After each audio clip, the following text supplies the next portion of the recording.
acerca el nuevo curso escolar, un curso que se presenta especialmente caro y complicado, al que los padres tendrán que enfrentarse como puedan. Los gastos escolares se comen ya el 40% del sueldo medio en España, debido al encarecimiento de los materiales como consecuencia de la inflación y a la subida desmesurada de los precios. Mientras, la estanflación es cada vez más evidente en Europa. El precio del gas no para de subir y ahora Argelia planea enviar más gas a Francia en plena encrucijada diplomática con España. Pero el gobierno tiene claras sus prioridades: minar la imagen de Feijóo ante la subida del PP en las encuestas de cara a las elecciones generales del año que viene. Porque de la recesión económica, mejor que se encargue otro. Comenzamos.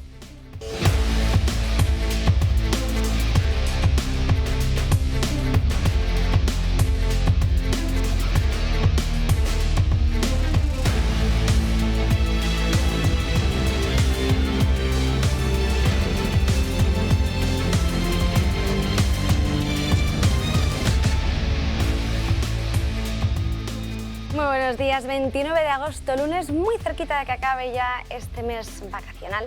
Y tenemos que saludar en primer lugar a Josep María Francas. Muy buenos días. Muy buenos días. Pues mira, yo en mi santa inocencia, que no sé si os creeréis, pensé que hoy empezaba el curso a casi todos los efectos. Porque me habían dicho que aquí empezábamos ya el horario normal, muchas tiendas habían puesto que hoy empezaban a abrir y tal, con lo cual esta mañana estaba convencido de que viendo las televisiones pues ya empezaría el ataque inicial del curso, el compromiso de un año que empieza, nada, o sea, hoy era como un día absolutamente muerto a nivel televisivo. Lo único que se hablaba es de que si Francia va a poner las mismas medidas para combatir el frío que España, pero con un grado más o un grado menos. O sea, una cosa absolutamente anecdótica. Unos problemas que hubo en Alcalá de Henares, creo, ayer, porque se pegaron mucha gente. O sea, una cosa muy anodina, ministros ninguno, yo no he visto ninguno al menos. O sea, una cosa realmente muy triste. Pero de que al menos la parte política del gobierno debe seguir en vacaciones. Hombre, y no me quejo, si estuvieran 15 años más, yo tengo que decir que lo agradecería. Pero el fin de semana sí que salió una noticia que me chocó mucho. La ponía Voz Populi, y decía que el presupuesto se está negociando ya el techo de gasto con Podemos y demás hierbas, y para 2023 el techo de gasto previsto era 198.211 millones de euros. Es decir, un 11% más que el año que acaba. Entonces, claro, entendiendo todo lo que se ha dicho a verano de que viene la de San Quintín y viendo que el gobierno aumenta el presupuesto un 11% más, pues tenemos un problema. Y el problema será Sánchez y su gobierno. Yo si tuviera que hacer, como he visto que sí, esta mañana ya hablaban de que hay que adelgazar porque hemos vuelto de vacaciones y todo eso, con lo cual se hablaba de los propósitos de este año. Si tuviera que pedir un deseo, que no lo pediré pero no serviría para nada, sería uno muy fácil: que el político que miente se vaya a casa de por vida. Probablemente entonces en el Parlamento quedarían pocos, pero es que en el gobierno actual no quedaría seguramente ninguno. No, el problema que nos encontramos es que luego hacen ese consejo, esa sesión extraordinaria del Congreso de los Diputados, y entonces aprueban todo lo que, bueno, así por la puerta de atrás. Si todos los que mienten desaparecieran de gobierno, creo que no quedaría casi nadie. Y pienso que es lo mínimo que se le podía pedir. Hay gente que dice que a los políticos hay que pedirle un test de idoneidad, otros que un determinado currículum, otro que pasaran por un psicólogo o un psiquiatra, no fuera caso que nos encontráramos con un loco. Yo creo que es mucho más fácil que esto: el que mienta se va para casa. Y además queda invalidado para la carrera política, si le pillas mintiendo, claro. En público, si es en privado puede engañar al que quieras, pero en público, el que mienta para casa. Con eso resolveríamos la política en el mundo, pero no es el caso. Juan Antonio de Castro, muy buenos días. ¿Qué tal? Buenos días. Pues no, yo no sería tan pesimista con los políticos. Los políticos van a cambiar. Políticos van a cambiar. O sea, lo que tenemos ahora son los políticos, unos desgraciados. ¿Lo verán mis ojos? Realmente mienten metódicamente. ¿Lo verán nuestros ojos? Sí. No, yo no. Yo creo que sí, porque la política tiene un límite en cuanto a la mentira, ¿no? Sí, pero sí. No, quiero ser optimista a la vuelta de vacaciones, yo creo que es importante, pero sobre todo pensando que lo peor que tenemos es lo que nos gobierna y que eso tiene que caer si no queremos, desde luego, terminar de destrozar la economía española. Y pensar que la gran esperanza que tiene en este momento el gobierno, este gobierno socialcomunista, es minar la imagen de Feijóo, pues vaya futuro. Eso es lo que este gobierno, en funciones que tiene que estar solucionando los problemas de todos los españoles, se dedica a minar imágenes de otros políticos. Es muy bajo. Eso lo hacen las secretarias, me imagino, generales de partidos, y no, pero no el presidente del gobierno, sus ministros, ¿no? Entonces sigue ahí decepcionándonos realmente mucho más que eso este gobierno. En cuanto al tema del gas, realmente estamos respondiendo a la ineficacia, lo sabemos, ¿no?, de la matriz energética que hemos elegido. Este es el único país que se niega a las centrales nucleares, cuando en este momento prácticamente la totalidad de los países que nos rodean ha dicho que sí. Entonces ahora nosotros vamos a seguir diciendo que no.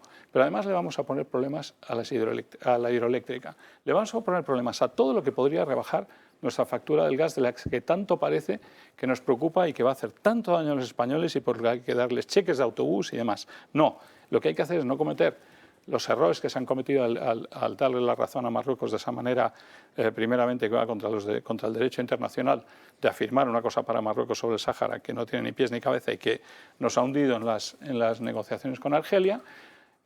Ahora nos pisa los talones Francia, mucho más que eso, ha visitado Argelia y privilegia a través de Italia seguramente en un canal, y estamos ahí en un problema. Hay error, y entonces que se nos pida ahora sacrificios a los españoles por sus errores, pues mire, no señor, no voy a hacer el sacrificio, me voy a oponer a usted, a todas las barbaridades que comete, y voy a hacer lo posible por tumbarle del gobierno cuanto antes, porque ¿por qué tengo yo que apretarme el cinturón de unos tipos ineficaces que se han doblegado a un absurdo de ideología verde que ha hecho que no fructifiquen las alternativas energéticas que de verdad teníamos en España, que no ha sabido ver a futuro las energías fósiles y que ahora no quiere aceptar ni la nuclear ni la hidroeléctrica y quiere seguir haciendo las mismas melonadas de siempre? Pues no, yo no me aprieto el cinturón, voy a tumbarle a usted. Pero no me pida usted sacrificios, no pienso hacer ninguno, no pienso hacer ninguno. Es que no somos nosotros, los pequeñitos consumidores, los que vamos a pagar el pato, lo va a pagar la industria española, que es la que va a tener que frenar. Y si frena la industria, se hunde la economía, nos hundimos nosotros también, de todas maneras. Entonces, ese es creo que estamos ahí ante ese dilema en la vuelta de vacaciones, y que los políticos que sean buenos, oye, que mejoren, incluso que se les pague más, que se les pague muchísimo más a los políticos, para que no se corrompan y para que tengamos una clase política como la que ha habido en tiempos en España, y como la que tenían los franceses, por ejemplo, en su época con la Escuela Nacional de Administración, de la que salió lo mejor de lo mejor, la mejor crema de políticos, ¿no? Creo que se puede volver, pero habrá que rechazar también esas fuerzas globalistas, la Agenda 2030, etcétera, que persisten en debilitar a la figura política y soberana frente a una visión global teledirigida desde Bruselas. Ahí hay que hacer frente también a Europa, que es de donde vienen, entonces lo tenemos más complicado. Claro, Europa, Davos, tal, está muy bien, todo suena muy bonito empresarial, pero al final lo que debilitan es la figura de nuestros políticos y la soberanía de nuestras naciones. Si así se puede salir del pues muy bien, que me enseñen la clave, pero no me parece que vayamos por ahí. Y Antonio González Terol, muy buenos días. Muy buenos días, Ana. Otra vez aquí de vuelta, una dura cuesta de septiembre que vamos a tener que superar todos los padres, especialmente los que tenemos a niños en edad escolar y con las dificultades añadidas de un otoño y un invierno que se aventuran muy costosos en cuanto a lo energético. Y aquí hay que decir que Feijóo debe de estar acertando, y debe estar acertando mucho porque se han dedicado todo el mes de agosto a insultarle el conjunto del gobierno. El gobierno está de vacaciones, el gobierno está desaparecido y solo ha aparecido para insultar al líder de la oposición. Esto hace famoso el dicho castellano de ladran lo cabalgamos. Con lo cual parece que las encuestas indican una mayoría, si mañana hubiese unas elecciones generales que harían a Alberto Núñez Feijóo presidente del gobierno, y yo creo que es por la sensatez que está intentando imprimir a devolver la centralidad a la política. Hay quien ha dicho que es que nosotros somos partidos de unos que somos de extremo centro, otros que somos de extrema derecha, otros que... Nosotros somos el Partido Popular, somos un partido que tenemos un líder, un presidente de gobierno que ha tenido 4 mayorías absolutas en Galicia, que por algo serán, un líder de partido que además ha tenido responsabilidades nacionales, que conoce muy bien la vida municipal y que por tanto sabe dar respuesta a los problemas reales de la gente. Y ahora hay algunos que dicen, no, ahora hay que hacer un presupuesto general del Estado con Esquerra, con Bildu, con todos los que quieren deshacer la nación española, en lugar de aceptar la mano tendida de un presidente de un partido como Feijóo, que dice, oiga, mire, yo salvarle a usted, señor Sánchez, no le voy a salvar, pero salvar a los españoles sí. Y en ese proyecto común le pido que bajemos impuestos. En lugar de bajar impuestos han decidido ir a la fórmula justo contraria, que es vamos a incrementar el gasto público. Nada más y nada menos que la ordinariedad de un 10%. Oiga, ¿quién se gasta en una casa un 10% más cuando los precios han subido casi un 11%? A mí el sacapuntas, la mochilita, los libros, los uniformes, los zapatitos, el colegio, la gasolina, todo me está subiendo una media de un 11%, que cuando uno habla de una media es que algunas cosas suben un 30 y otras suben un 4. Vamos a ver que sube un 30, porque claro, si hemos pagado 15 euros por una sandía este verano, vamos a ver lo que pagamos por el pescado, si es que nos lo podemos permitir, el pescado para nuestros hijos este otoño, este invierno, o encender la caldera. Entonces hay algunos que se les ocurre este verano que es que hay que ponerlo a 19 o 24 grados la temperatura en función de cuándo estamos. Oiga, ¿haga usted posible que yo tenga gas suficiente para que no tenga que pagar más por él y no cometa las barbaridades que está haciendo, por ejemplo, con Argelia, gracias a esa deficiente política exterior con Marruecos? Y aquí está Alberto Núñez Feijóo y el Partido Popular diciendo, oiga, coge usted la mano tendida, en lugar de ir con los herederos de ETA o ir con aquellos que quieren dar otro golpe de Estado contra la nación española, si alguien se lo permitiese, que probablemente se lo permitirían, si hubiese la posibilidad de un referéndum, si se cambian las mayorías en el Tribunal Constitucional. Bueno, pues con esto es con lo que nos enfrentamos a un curso político que, por cierto, ya está en vía muerta, porque a la legislatura le queda como mucho hasta noviembre del año que viene, y aquí hay dos actores que se tienen que enfrentar. Políticas moderadas y razonables que hagan posible que la gente sobreviva a esta alta inflación y que haga frente a esta inflación, pero que también haya servicios públicos de calidad, o políticas de expansión de gasto para contentar a los que gobiernan en el País Vasco o en Cataluña y sostenerse en la poltrona del gobierno.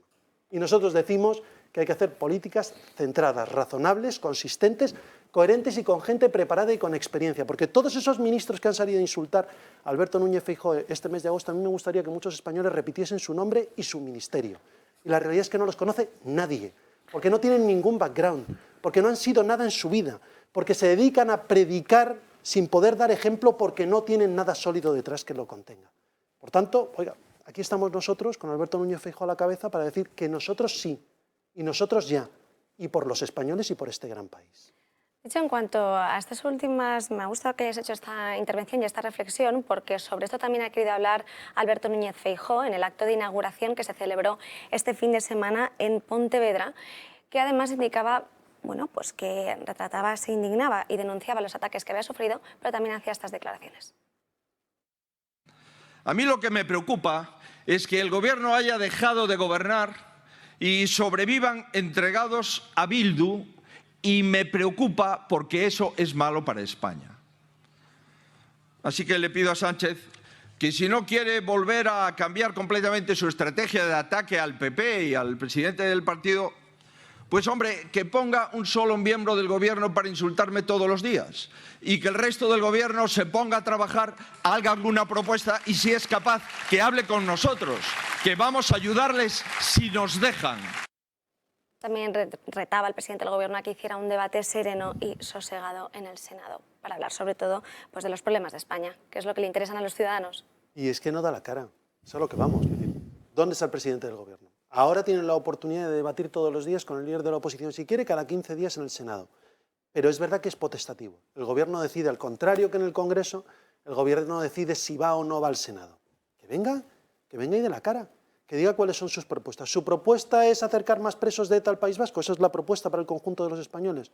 ¿Su propuesta es, le damos más transferencias económicas a Cataluña? Errores cometidos por todos los partidos en el pasado, pero ahora estamos en el presente, a cambio de tener unos presupuestos generales del Estado. O hablamos de cómo contener el gasto público, o hablamos de cómo hacer que la gente pueda pagar la vuelta al cole, o hablamos de cómo hacemos que paguen menos impuestos y que tengan un poquito más de dinero en el bolsillo para poder hacer frente a los gastos que tienen inmediatos. Pues ese es el debate que puede tener Alberto Núñez Feijóo con Pedro Sánchez. También tenemos otros debates, ¿eh?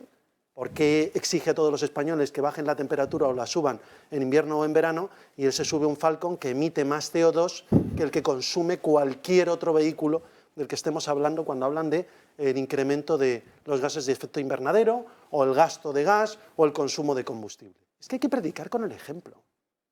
Esto lo dicen muy bien los británicos, ¿no? To work by example. Sí, totalmente. San Antonio. No, yo lo que veo es que Desde luego un gobierno no puede gobernar simplemente por cesiones que tiene que realizar, tanto para Bildu, pero como acabas de mencionar también por el tema del consorcio tributario y lo que está preparando para Cataluña, porque en Cataluña el Partido Socialista Catalán también está preparando el ir adoptando, digamos, una excepción para Cataluña parecida a la que ha habido en Navarra y País Vasco. Y del Partido Socialista Catalán hablaremos también en Crónicas. Y hablaremos de eso, ¿no? Sí. Pero además que no está previsto ni mucho menos por la Constitución y que tendría que reformar la Constitución. O sea, no sé de qué están hablando. Pero, en fin, yo espero ahí que Feijóo, precisamente, cuando cambie este gobierno, sí vaya en contra de, a pesar de su apertura autonómica y de su experiencia en la autonomía gallega y su visión abierta hacia las autonomías en España, que sí vea los límites que tiene realmente el exceso de poder de las autonomías. Y el caso de darle el consorcio tributario, ceder a todo lo de Bildu o dejar, digamos, el tema de víctimas de ETA y demás, pues son clarísimos, ¿no? Ahí está un poco el punto. No, es que, a ver, que la carta a los Reyes Magos la podemos hacer, pero con Sánchez no esperemos nada. No, lo único que hay que esperar es el tic-tac de que se le acabe el tiempo porque, no sé, porque suene la flauta, porque es evidente. Bueno, las encuestas ya les dan entre 140 y 142 escaños al PP, con una bajada del PSOE de 90 a 92. A ver, yo calculo, pero eso es un cálculo de un amateur que cuanto más tiempo pase, más se la va a pegar Sánchez. Pero no sé si eso le puede llevar a decir convoco cuanto antes, o eso le lleva a decir pues aguanto lo que me echen. Porque como lo que voy a dejar es un desastre, el que venga después no aguantará 4 años justito, porque lo que va a tener que hacer va a cabrear a todo el mundo y entonces volveré yo o mi primo a gastar más para hacer lo mismo. Es decir, el ciclo Zapatero, Zapatero-Rajoy, Sánchez, eso se puede repetir indefinidamente. Uno destroza, pero el que viene después tiene que cabrear a todo el mundo para resolverlo y entonces evidentemente dura muy poco porque la gente se molesta. Yo me pregunto si la economía española tiene resistencia para aguantar lo que viene ahora, porque es que nos damos demasiado tiempo hacia las elecciones y si todo va mal, como parece en términos de precios del gas, de guerra a Ucrania y demás, este país está abocado pronto a una recesión. Ya hay una caída que me hace gracia, dicen que nos apretemos el cinturón de la energía. Ya nos lo hemos apretado, se ha hundido la economía española lo suficiente como para bajar el 37% el gasto energético, es casi un 40%. O sea que él nos quiere forzar a bajar un 7, pero es que ya le han bajado un 37. La propia economía se va a encargar directamente de que no consumamos demasiada energía. O sea que casi los tiros no van a ir por ahí. Lo que sí se va a cargar es la economía y ahí sí que vamos a tener un problema. En el ámbito económico, la realidad a la que se van a enfrentar los padres, como bien hemos dicho, es que van a tener que sufragar con el 40% de su sueldo, de un sueldo medio en España, esos materiales escolares. Quedan solo días para que arranque septiembre, el mes por excelencia de la vuelta a la rutina, la vuelta al trabajo y lo más temido para los padres, la vuelta al cole. Y es que a los elevados precios de la gasolina, el gas, la luz y la comida hay que sumarle este año los libros, los uniformes y todo el material escolar. Un hecho que preocupa cada vez más a los padres, ya que hay algunos que no saben cómo conseguirán hacer frente a semejantes gastos. Unos gastos que, según el portal financiero BACMI, este año ascienden hasta los 400 euros por hijo. Por lo tanto, la vuelta al cole costará un 4,7% más que el curso pasado, algo que demuestra que el ámbito educativo tampoco es ajeno a la inflación, la cual, hay que recordar, alcanzó niveles del 10,8%. Sin embargo, el aumento de los precios afecta de manera especial a los libros de texto, y es que los padres de un niño que esté cursando educación primaria se gastarán una media de 300 euros solo en libros. En bachillerato, aunque haya menos, los precios se disparan, ya que cada libro puede alcanzar los 50 euros. Estamos, por tanto, ante una subida del 10% con respecto a años anteriores, una subida que cada vez cuesta más poder hacerle frente a ella, y algunos padres que afirman que para poder comprar el material escolar tienen que prescindir de comprar otras cosas o de salir a cenar fuera de casa. ¿Pero en qué comunidad sale más cara la vuelta al cole? En la Comunidad Valenciana el ticket de compra puede ascender a los casi 460 euros, seguido por Navarra con 443 y Cataluña con 436 euros de media. En Castilla-La Mancha y en Castilla y León tampoco bajan de la barrera de los 380 euros, unos datos que han obligado a la mayoría de los padres a empezar a comprar libros de segunda mano para ahorrar lo máximo posible, y es que se encuentran ante unos precios desorbitados para unas carteras vacías. De hecho, se ha incrementado hasta en un 67% la compra de esos libros de segunda mano.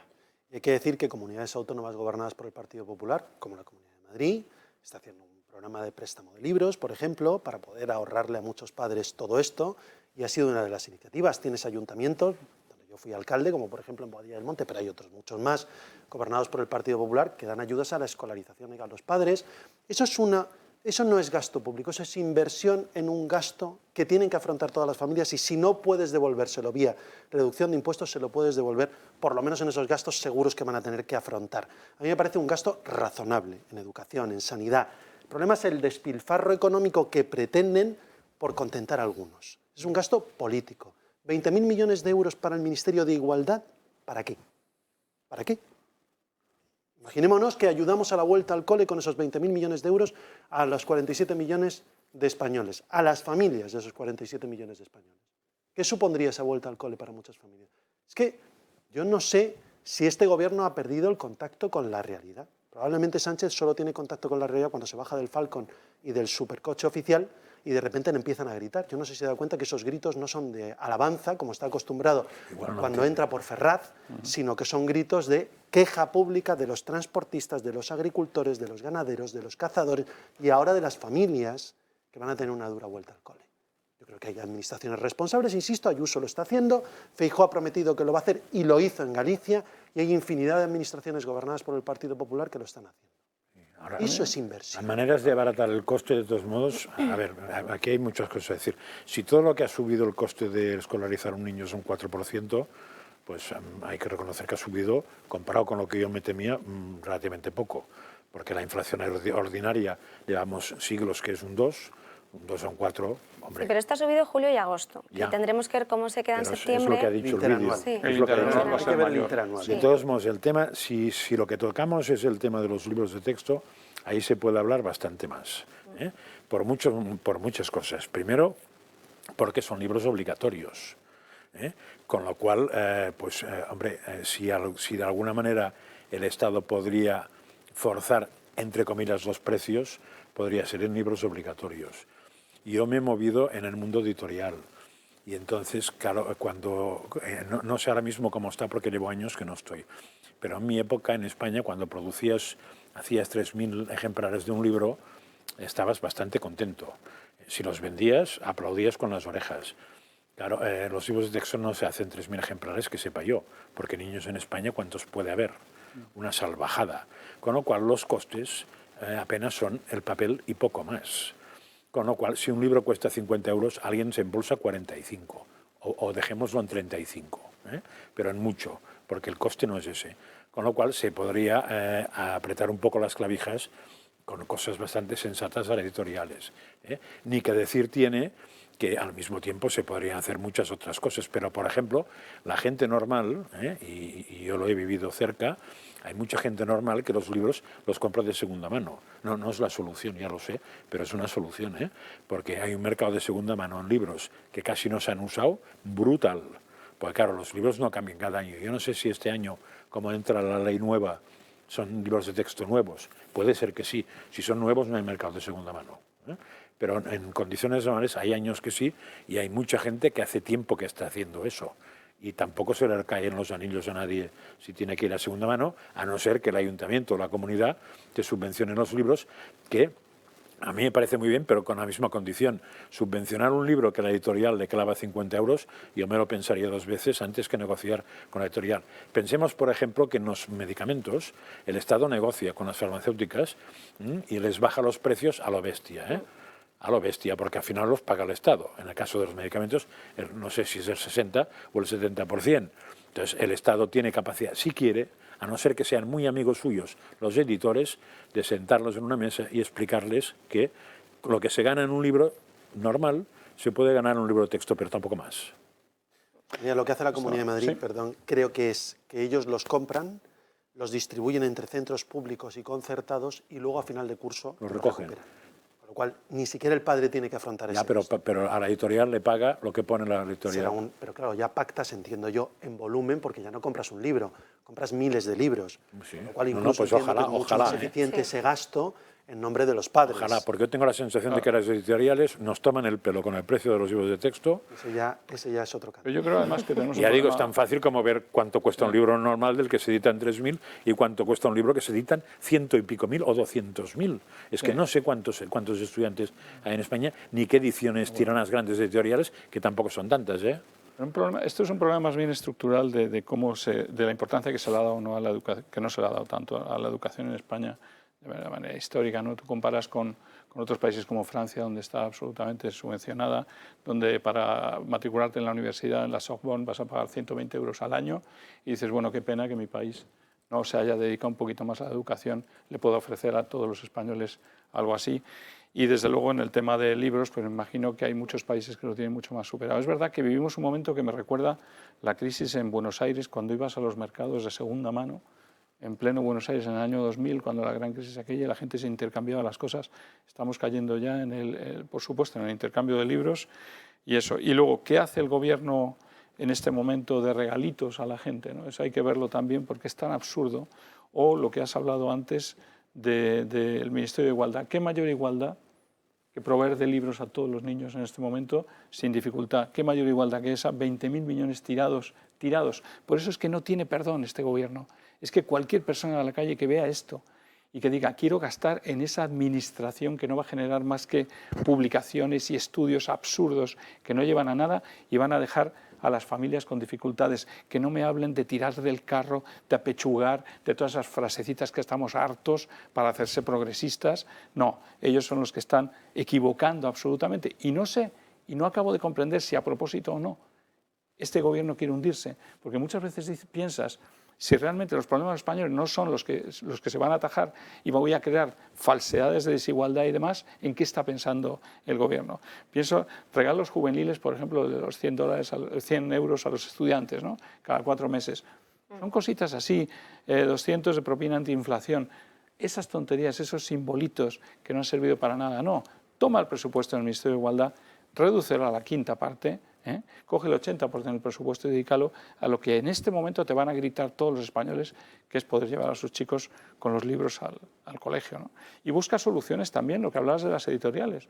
Pero hoy en día, si hasta los universitarios se buscan maneras también, circula mucho PDF, vivimos en un mundo digital. Tendríamos que buscar en este momento de dificultades de inflación. Los profesores tendrían que buscar incluso métodos para poner a disposición de los chicos materiales de manera mucho más barata, digital y de actualidad. Estamos basados todavía en el gasto de 400 por libros. Pues a lo mejor hay que cambiar, a lo mejor hay que ir hacia algo más flexible. Pues esos 400 euros del bono cultural, que al final luego hubo muchísimas quejas por la dificultad a la hora de hacer esa tramitación por temas burocráticos. Pero si os parece, vamos a cambiar de tema, el tema sobre todo del gas. Ese conflicto con Argelia, Francia y ahora parece que España, ese triángulo sobre el gas que vemos como, por ejemplo, en esta visita de Emmanuel Macron a su homólogo de este fin de semana, argelino, se podía sospechar y se puede sospechar que van a hacer un acuerdo entre los dos, un acuerdo energético entre estos dos países. Lo informaba así la cadena de radio francesa, Europe 1, en el que indicaba que la distribuidora Engie, que es la controladora por el Estado francés, que además tiene un 23%, que está controlada por el Estado francés con un 23%, negocia ya con el gobierno asumir el 50%, un aumento de ese suministro de gas. ¿Qué ocurre? Que se trata de un acuerdo a priori verbal, pero esto nos deja varios frentes abiertos, porque conocíamos cómo el ministro, por ejemplo, Le Maire, el ministro francés, ponía a España como muy mal ejemplo sobre cómo llevaban todo el tema del gas, el precio que había aumentado. Además, el gobierno francés también presumía de tener controlado ese precio de la electricidad. Y no solo eso, sino que tenemos que echar un poco la vista atrás con esa excepción ibérica en la que se permitía a España, entre otros países dentro de la Unión Europea, que pudiera fijar, limitar el precio del gas. ¿Qué ha ocurrido? Que para evitar y prohibir por parte de Europa a España esa doble subasta para no vender el gas más barato, teníamos que compensar a las gasistas. ¿Qué ha ocurrido? Que nos hemos gastado 220 millones de euros en esa compensación a los gasistas. Y mientras tanto, los franceses se han aprovechado de esta situación comprándonos el gas de forma mucho más barata. Eso, o sea que estos son los antecedentes y nos encontramos con la noticia de hoy, que ellos están viendo a ver cómo manejan la situación y cómo se lo llevan entre ellos de una forma más económica a lo mejor para hacer para tener al final ese monopolio sobre la energía, mientras España no solo se meten con nosotros, Sí, pero sino que se están yo aprovechando. diría, a ver, para mí el tema de fondo, que puede no serlo, pero no es la triquiñuela que puede hacer Francia y tal, sino puede ser que lo de la solidaridad entre los países de la Unión Europea y una FIFA es absolutamente lo mismo. Entonces yo estoy dispuesto a jugar eso, pero cuando España juegue lo mismo. Lo que es de tontos es aquí agachar la cabeza porque Bruselas dice, Bruselas deja de decir, y que Francia diga que por las verdes las han segado y que nos den 2 duros. Entonces, yo en esto es muy fácil. Bueno, muy fácil no es, pero yo funcionaría con un planteamiento bastante simple, que es poner una serie de condiciones como país, y una muy clara es que tiene que haber capacidad de pasar energía de España a Francia, les guste o no se aprueba nada en el Consejo Europeo a partir de ahora hasta que explote. O sea, ni el presupuesto ni nada, cero. Los diputados españoles no votan ni a freír espárragos, porque es que hay cosas que son infumables. O sea, no que te tomen el pelo con el tema de dinero, porque hasta Portugal nos lo ha tomado, porque Portugal, ¿sabéis lo que hizo? Que es no aplicar el tema. ¿Para qué? Si la puede chupar de España, claro. ¿Para qué va a aplicar el tema de tener que compensar a las gasistas ellos? O sea, nos han tomado el pelo todos. Pero esto forma parte de ser más listo, ¿eh? Pero eso es una cosa, y otra cosa es que te impidan que haya el paso de la energía de España a Francia, no solamente en el caso de sino que en el caso eléctrico tampoco ponen ninguna facilidad.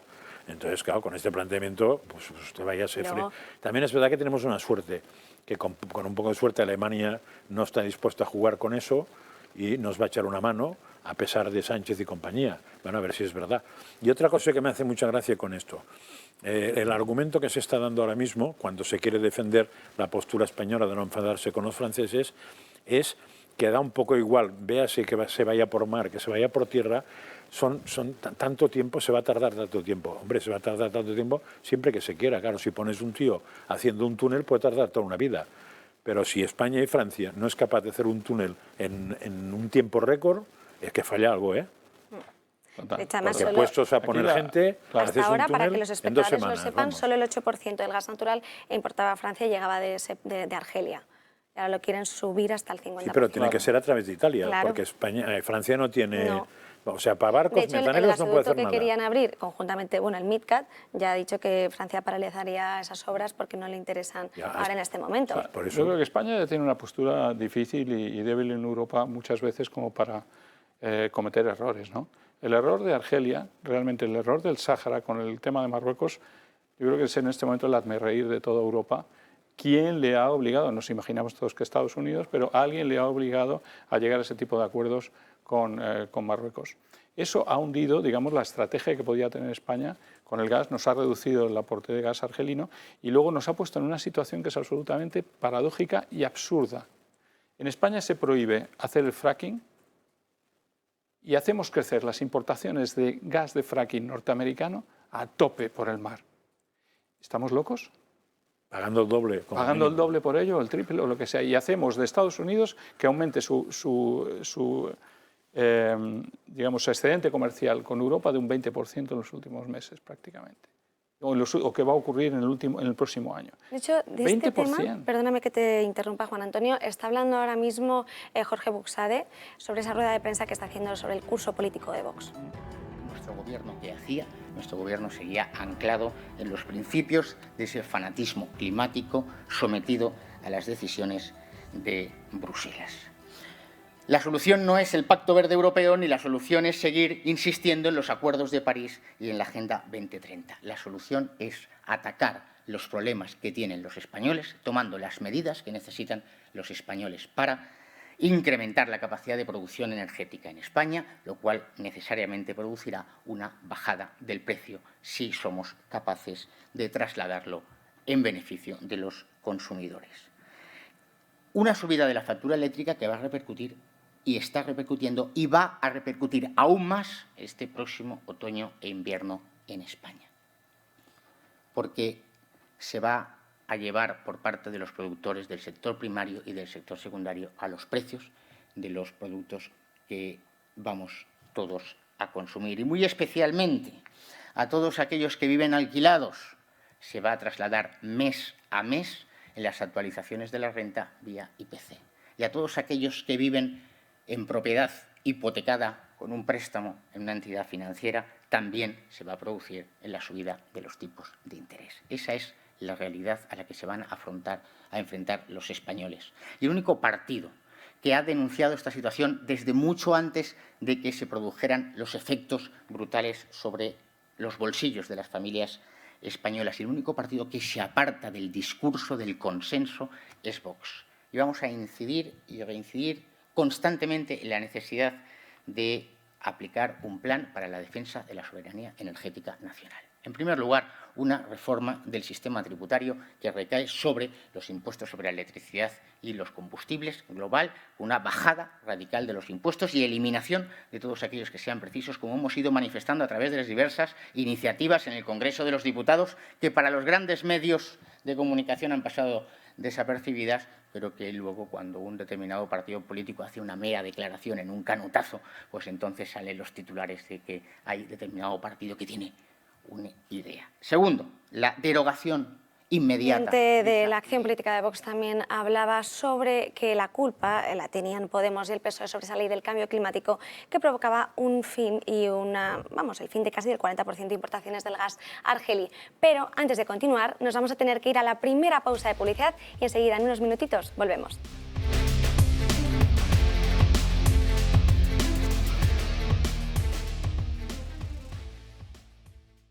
1:25 pasadas de la tarde, y no sé si queréis comentar algo de lo que está hablando Buxade sobre el tema de cómo tienen al final la culpa tanto PSOE y Podemos por esa ley del cambio climático y cómo al final nos va a repercutir porque vamos a dejar de comprarle el gas a Argelia. Es lo único positivo de toda esa crisis, es que el dogma del cambio climático se va a ir a freír matizando, porque yo el cambio climático soy absolutamente partidario de que es verdad, porque cambia el clima de la misma manera que cambian los ríos y que cambia casi todo. O sea, ya lo he explicado 200 veces, con lo cual no me voy a repetir.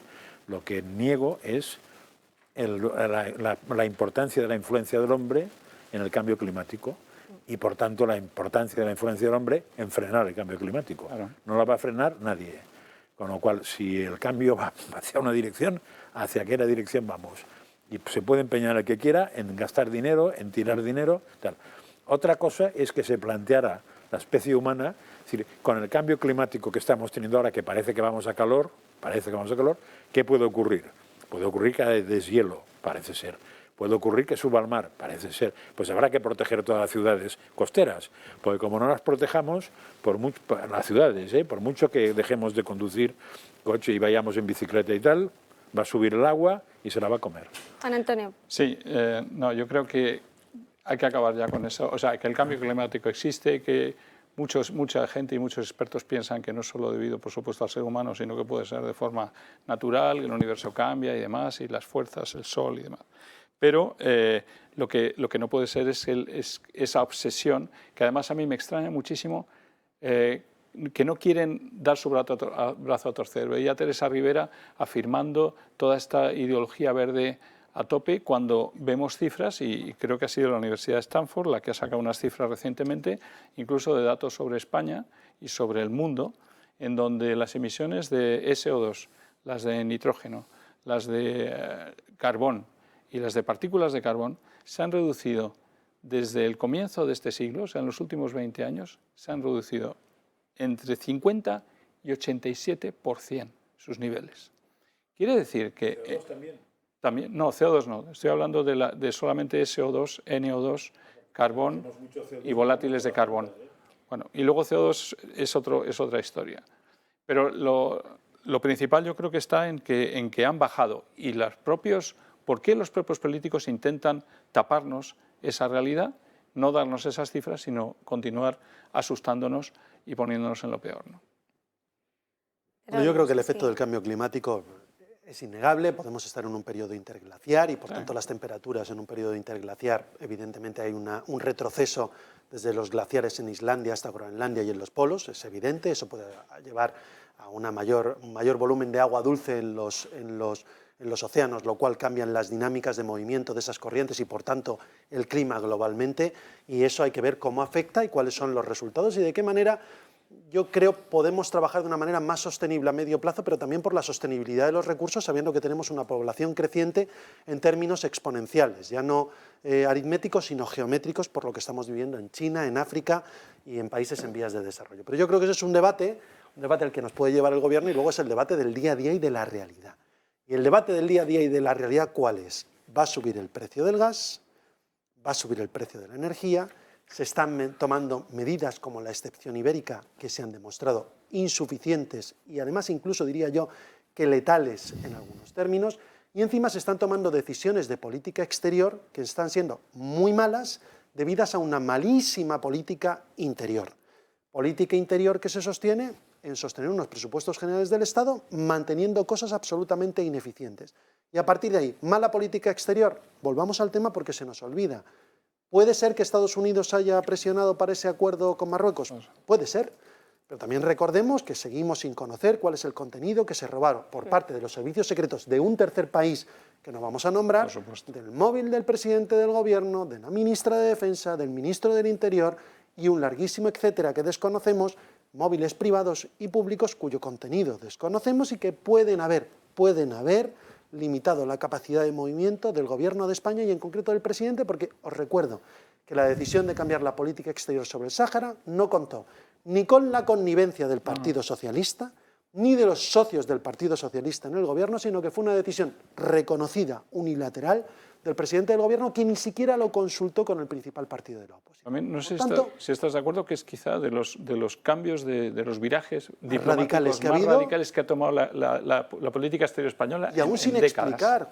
Yo creo que aquí hay que preguntarse por qué. Quiero decir, puede que vayamos pasando, son tantos los asuntos del día a día que a veces ya sobrevolamos sobre ellos. Pero es que es cierto que es algo tan grave que ha violado la seguridad nacional y que ha cambiado la política exterior de un país sobre un tercer país que fue una colonia española, que creo que es inédito y que encima ha provocado, insisto, un problema diplomático con Argelia que no tenía por qué generarnos ningún problema con el gas, del que sí que nos nutrimos mayoritariamente, porque a nosotros la guerra de Ucrania nos afecta, evidentemente, de manera global, pero no nos afecta de una manera tan estratégica como nos afecta el suministro de gas de Argelia. Y esto lo van a pagar los españoles. Y no solo eso, sino que, perdona Juan Antonio, que otro de los problemas, por ejemplo, a los que se enfrentan los españoles, hay que hablar de los pensionistas. Es un tema del que no se suele hablar. En el mes de mayo contábamos en España con 9 millones de pensionistas. La región que mayor número de pensionistas tiene es Cataluña, mientras que los pensionistas que más cobran están en el País Vasco. ¿Qué ocurría? Que los que menos cobran están en Extremadura, donde la pensión media no llega ni a los 1.000 euros. Siendo casualmente, además, Cataluña la región que más dinero recibe, con el 17% de los pensionistas que se llevan el casi 19% de las pensiones. Pero yo quería desglosar y analizar las pensiones por tramos. Según los datos volcados por el Instituto Nacional de Seguridad Social en el último informe presentado en el mes de julio, los pensionistas que cobran por debajo del salario mínimo interprofesional son el 52,7%, es decir, casi el 53%, lo que se traduce en 4,75 millones de personas. Los pensionistas que cobran entre el salario mínimo interprofesional y la pensión máxima, el 42,3%, lo que se traduce en 3,81 millones de personas. Y los pensionistas que cobran por encima de la pensión máxima son tan solo el 5% de la población. Me desconcierta que haya pensionistas que cobren una pensión máxima más grande que la pensión máxima, porque entonces la pensión máxima no sería máxima. No, pero no es eso, ¿no? Claro. Creo que cobran por encima, que cobran la pensión máxima. O sea, Claro, pero, lo que ponería es sí. cobran más que la pensión máxima. No, creo que es la Entonces, pensión cobrar máxima. más que la pensión máxima quiere decir que no es la máxima. Los únicos que cobran... Cuidado, a no ser Claro. que con la empresa lleguen a un acuerdo de prejubilación, pero no creo que se refiera a eso. No, los que cobran la pensión máxima son el 5,1%. Claro, los que están entre más del salario mínimo interprofesional y justo antes de esa pensión máxima. Vale. Aquí también habría que saber si estamos hablando de pensiones contributivas o no contributivas, o se han mezclado. Son un conjunto. Y se han mezclado, tampoco es muy significativo el cálculo, porque es que, claro, darle una pensión al que no ha cotizado nunca es un extra, es un regalo, con lo cual es absurdo sumarlo a los otros, porque no tiene nada que ver con una pensión. De hecho, no es una definición de pensión, tal como el sistema de pensiones es en España. Con lo cual, Pero ¿estás de acuerdo que la cifra es escandalosa? Sí. ¿Cuál es escandalosa? Es escandaloso que solamente un 5% de los españoles lleguen a la pensión máxima. Significa la dificultad que ha habido en España para conseguir un trabajo los suficientes años como para poder cobrar. Claro. O lo no es nada. Quiere decir que el 95% de los pensionistas en España no cobran la máxima. Claro, es lo tremendo. suficiente, o que no han tenido tanto tiempo de trabajo, o que el cómputo a algunos les desfavorece. También. Porque si has tenido la desgracia de que en los últimos años has perdido el trabajo, ya se te va la pensión máxima a freír espárragos, a pesar de que puedes haber estado 30 o 40 años trabajando para tener la máxima. Y que la mayoría aquí la solución sería toda la vida profesional de un señor y todo lo demás, alguno deja mal. O sea, si no haces toda la vida laboral, a alguien eres injusto, con alguien eres injusto. Pero ya el 52% por debajo del salario mínimo interprofesional es muy gordo. Pues eso quiere decir que es injusto con muchos, o que algunos han tenido un sueldo realmente para hacérselo mirar. Sí. Yo recuerdo que hubo un presidente del gobierno como Felipe González que nos decía a los jóvenes que entonces entrábamos a la universidad que era mejor tener empleo sin coberturas sociales que no tener empleo. Esto se ha vivido en este país en los años 90, del 90 al 96 en concreto. Desregulación, flexibilidad. Esto es lo que está ocurriendo. A mí ya no solamente me preocupa que esta sea la foto actual, es que todo puede ir a peor. Hombre, no, es que ahora ya no se trata de que se pueda alcanzar esto, es que ni siquiera puede haber sostenibilidad de las pensiones por el método que están utilizando. Claro que va a ir a Solo peor. dijimos, oiga, vamos a llegar a un acuerdo. Está el Pacto de Toledo, volvamos al Pacto de Toledo, hagamos caso de las recomendaciones del Pacto de Toledo y lleguemos a un acuerdo entre lo que propone Alberto Núñez Feijóo con lo que puede proponer el Partido Socialista, que en distintos momentos de la historia democrática de este país nos ha tocado gobernar. Los dos partidos que más o menos hemos ido turnándonos, en coalición o sin coalición, en solitario o con mayorías absolutas en este gobierno. Y la respuesta sigue siendo la misma. Nos siguen diciendo que no. Si no es por el PP, si no es por Alberto Núñez Feijóo, es porque a los pensionistas, a los que hoy somos los que estamos entre la población activa, que seremos los pensionistas del futuro, queremos rentar para algo. Y queremos que exista una sostenibilidad a medio y largo plazo. Pero probablemente como mínimo lo que habría que hacer es una cosa que no sé quién fue el que se la cargó, pero igual no estuvo tan alejado del PP, que fue el tema de los planes de pensiones.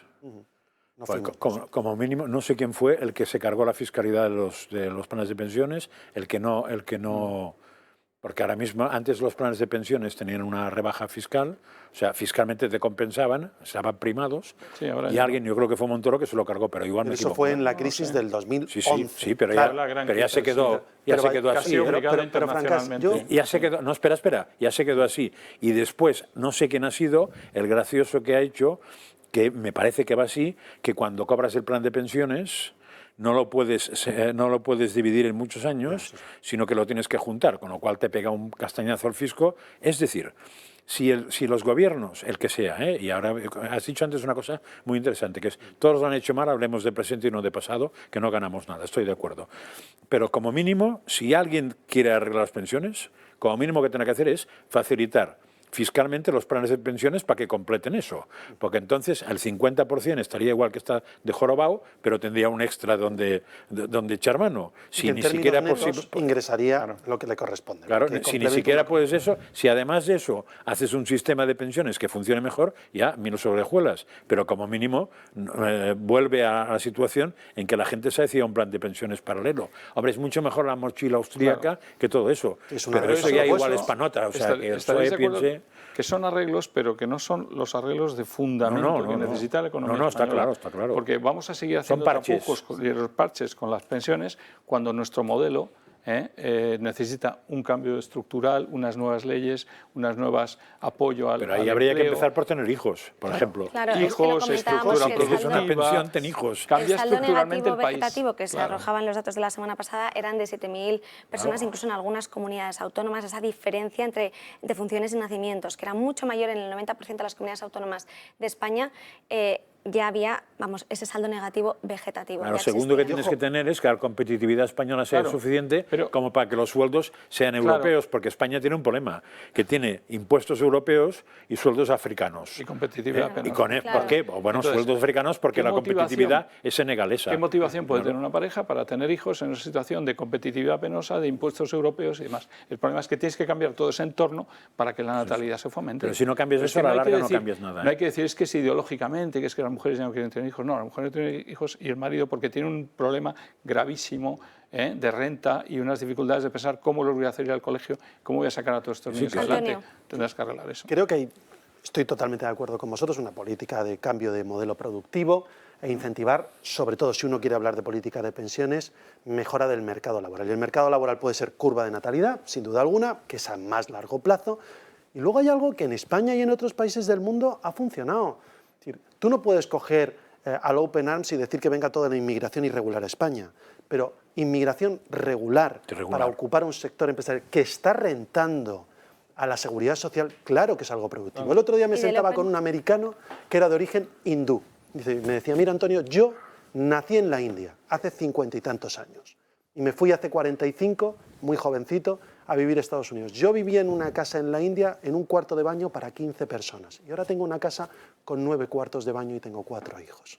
Y dice, ¿y cuál ha sido el modelo? De un país que no me ha puesto problemas en abrir una empresa, de un país que no me ha puesto impuestos todos los días, de un país que no ha frenado la creación de empleo y que me ha permitido pensar que de un pequeño negocio he podido convertirlo en algo mucho más grande. Ese es un modelo, es un modelo liberal. liberal. Por ejemplo, que estamos viendo de ese incremento de los costes de producción y del mantenimiento, además, de las fincas de determinadas empresas, es que tienen que cerrar, como le ha pasado a la Cooperativa Insular Ganadera de Menorca, Coinga, que ha decidido pues, cerrar su planta envasadora de leche porque no le salía rentable. Esto esconde algo aterrador y es que la isla dejará de exportar hasta 11 millones de litros de leche al resto de España y no solo eso, sino que además el cierre lo que implica es la desaparición de más del 15% de sus ventas agroalimentarias al exterior. Esto es, al final, la consecuencia que tenemos ante esta inflación, ante la mala gestión o ineficaz gestión. Hombre, yo creo, que se está llevando a cabo. que eso, a ver, si fuera un poco bestia, diría que eso es fruto de la extorsión del Estado sobre la propiedad privada o sobre la iniciativa de una empresa. Eso es así de simple, porque vamos, probablemente un gobierno tendría que ser magnífico cuando lo que hace es no jorobar al ciudadano ni al empresario. Si como gobierno lo que te dedicas es a jorobar al ciudadano y al empresario, sea agrícola, sea textil, sea pyme, sea grande, sea autónomo, sea autónoma, pues entonces no eres un gobierno, eres un peaje, eres un castigo, eres un extorsionador y una desgracia que ha caído encima del ciudadano. Y en España hace tiempo que tenemos eso. Estoy de acuerdo contigo que desde luego el agroalimentario y la agroindustria además nos han apoyado demasiado, nos han protegido desde luego. Pero yo creo que aquí hay un problema más, yo creo que es el reflejo, porque cuando vimos los sectores que iban a poder ser afectados cuando subiera la energía, me acuerdo que lo empezamos a hablar aquí hace unos meses, hace ya bastantes meses, digamos, aquí la economía española es una matriz en la que entra energía, sale por la industria, vuelve a entrar por otra y al final la agroindustria padece los costos energéticos es de las más altas, digamos, de consumo energético. Entonces, que no nos extrañemos que caiga la agroalimentación, pero que caiga el acero, que caiga una serie de sectores que son muy absorbedores de energía. Y luego, respecto a la inmigración, quería añadir una cosa que has dicho con mucha razón. Regulada, sí, claro que sí. Claro. Mientras no haya suficientes españoles. Y voy a decir una cosa, hay muchos españoles que prefieren quedarse en casa con su familia, les falta la capacidad de reto, de lucha, de creatividad, de crear una startup, de lanzarse, de dejar la facilidad y de pelear. Bueno, cuidado. Pero hay que ser héroe para hacer eso, ¿eh? Hay que ser héroe para hacer eso en España ahora. No hay que ser héroe, hay que tener intención. Y ser un poco héroe, porque bien, pero mientras... te meten en unos gastos, o sea, el tío que quiera montar algo, se mete en unos gastos... Que cambie eso, esos son los cambios estructurales que claro, estamos hablando. Pues eso, para eso digo que un gobierno no moleste. Si un gobierno no molesta, ya haría mucho. Lo que quería dar énfasis sobre todo es en esa inmigración regulada de gente con enormes ambiciones. Que tengan cuidado nuestros hijos, que tengan mucho cuidado, porque lo que viene aquí es gente mucho más motivada que ellos. Además, con ideas geniales. Aquí el que llega no tarda 3 días en pensar cómo va a montar su bar o su negocio o lo que sea, y se va a dar día y noche durante 7 días por 7. Y nos tenemos que ir, tome nota. Juan Antonio, a una pausa de publicidad. No sin antes recordarles que llamen al Club de Amigos para hacerse socios y que nos ayuden a dar la batalla y esta lucha en contra, pues de las políticas que son totalmente ineficaces y que dar sobre todo a lo mejor una luz y un apunte a aquellos miembros del gobierno que quieran ayudar y eficazmente a los ciudadanos españoles. Para eso, llamen al 91 616 24 64, 91 616 24 64. En unos minutos volvemos.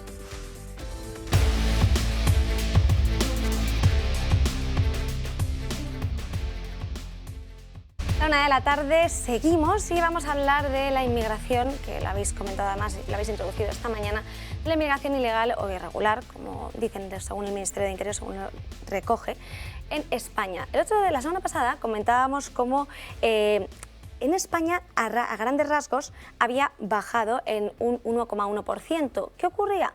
Que esto lo aprovechaba el presidente del Gobierno para decir que la inmigración había descendido. La realidad es que en Canarias ha incrementado en casi un 26% y que en Ceuta y Melilla casi más de un 36%, llegando al 37%. Estos son los datos del Ministerio del Interior que recogían la última actualización, lo suele actualizar cada 15 días. Y nosotros hemos querido recopilar una información sobre qué supone. Además, hay una serie de gastos que no se ven, que a priori parece que no existen, pero que también son preocupantes y nos repercuten.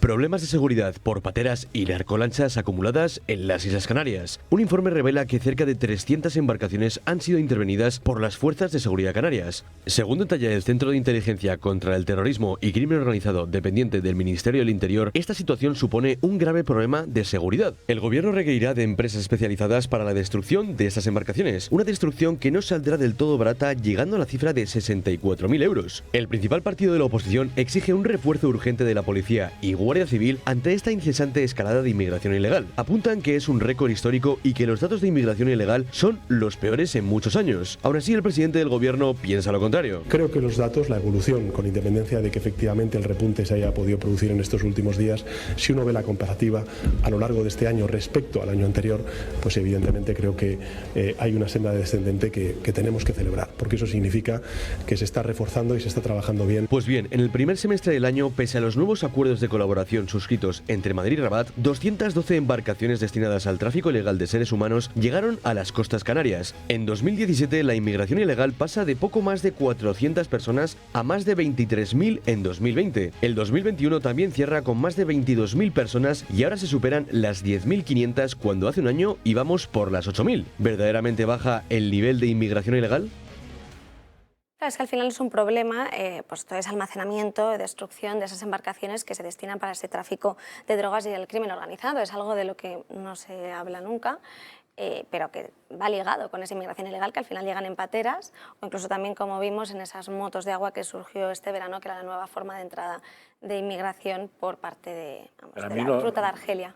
De todo eso, lo que me escandalizó a mí, mira que me escandalizan pocas cosas, pero es un comentario que hizo Mazari Aguilar, aquí sentadita donde está ahora Antonio, diciendo que después de una reunión que habían tenido los eurodiputados con la gente del Frontex, a la pregunta del Frontex que hacía, le dijeron que como ningún país lo pedía, no hacían nada.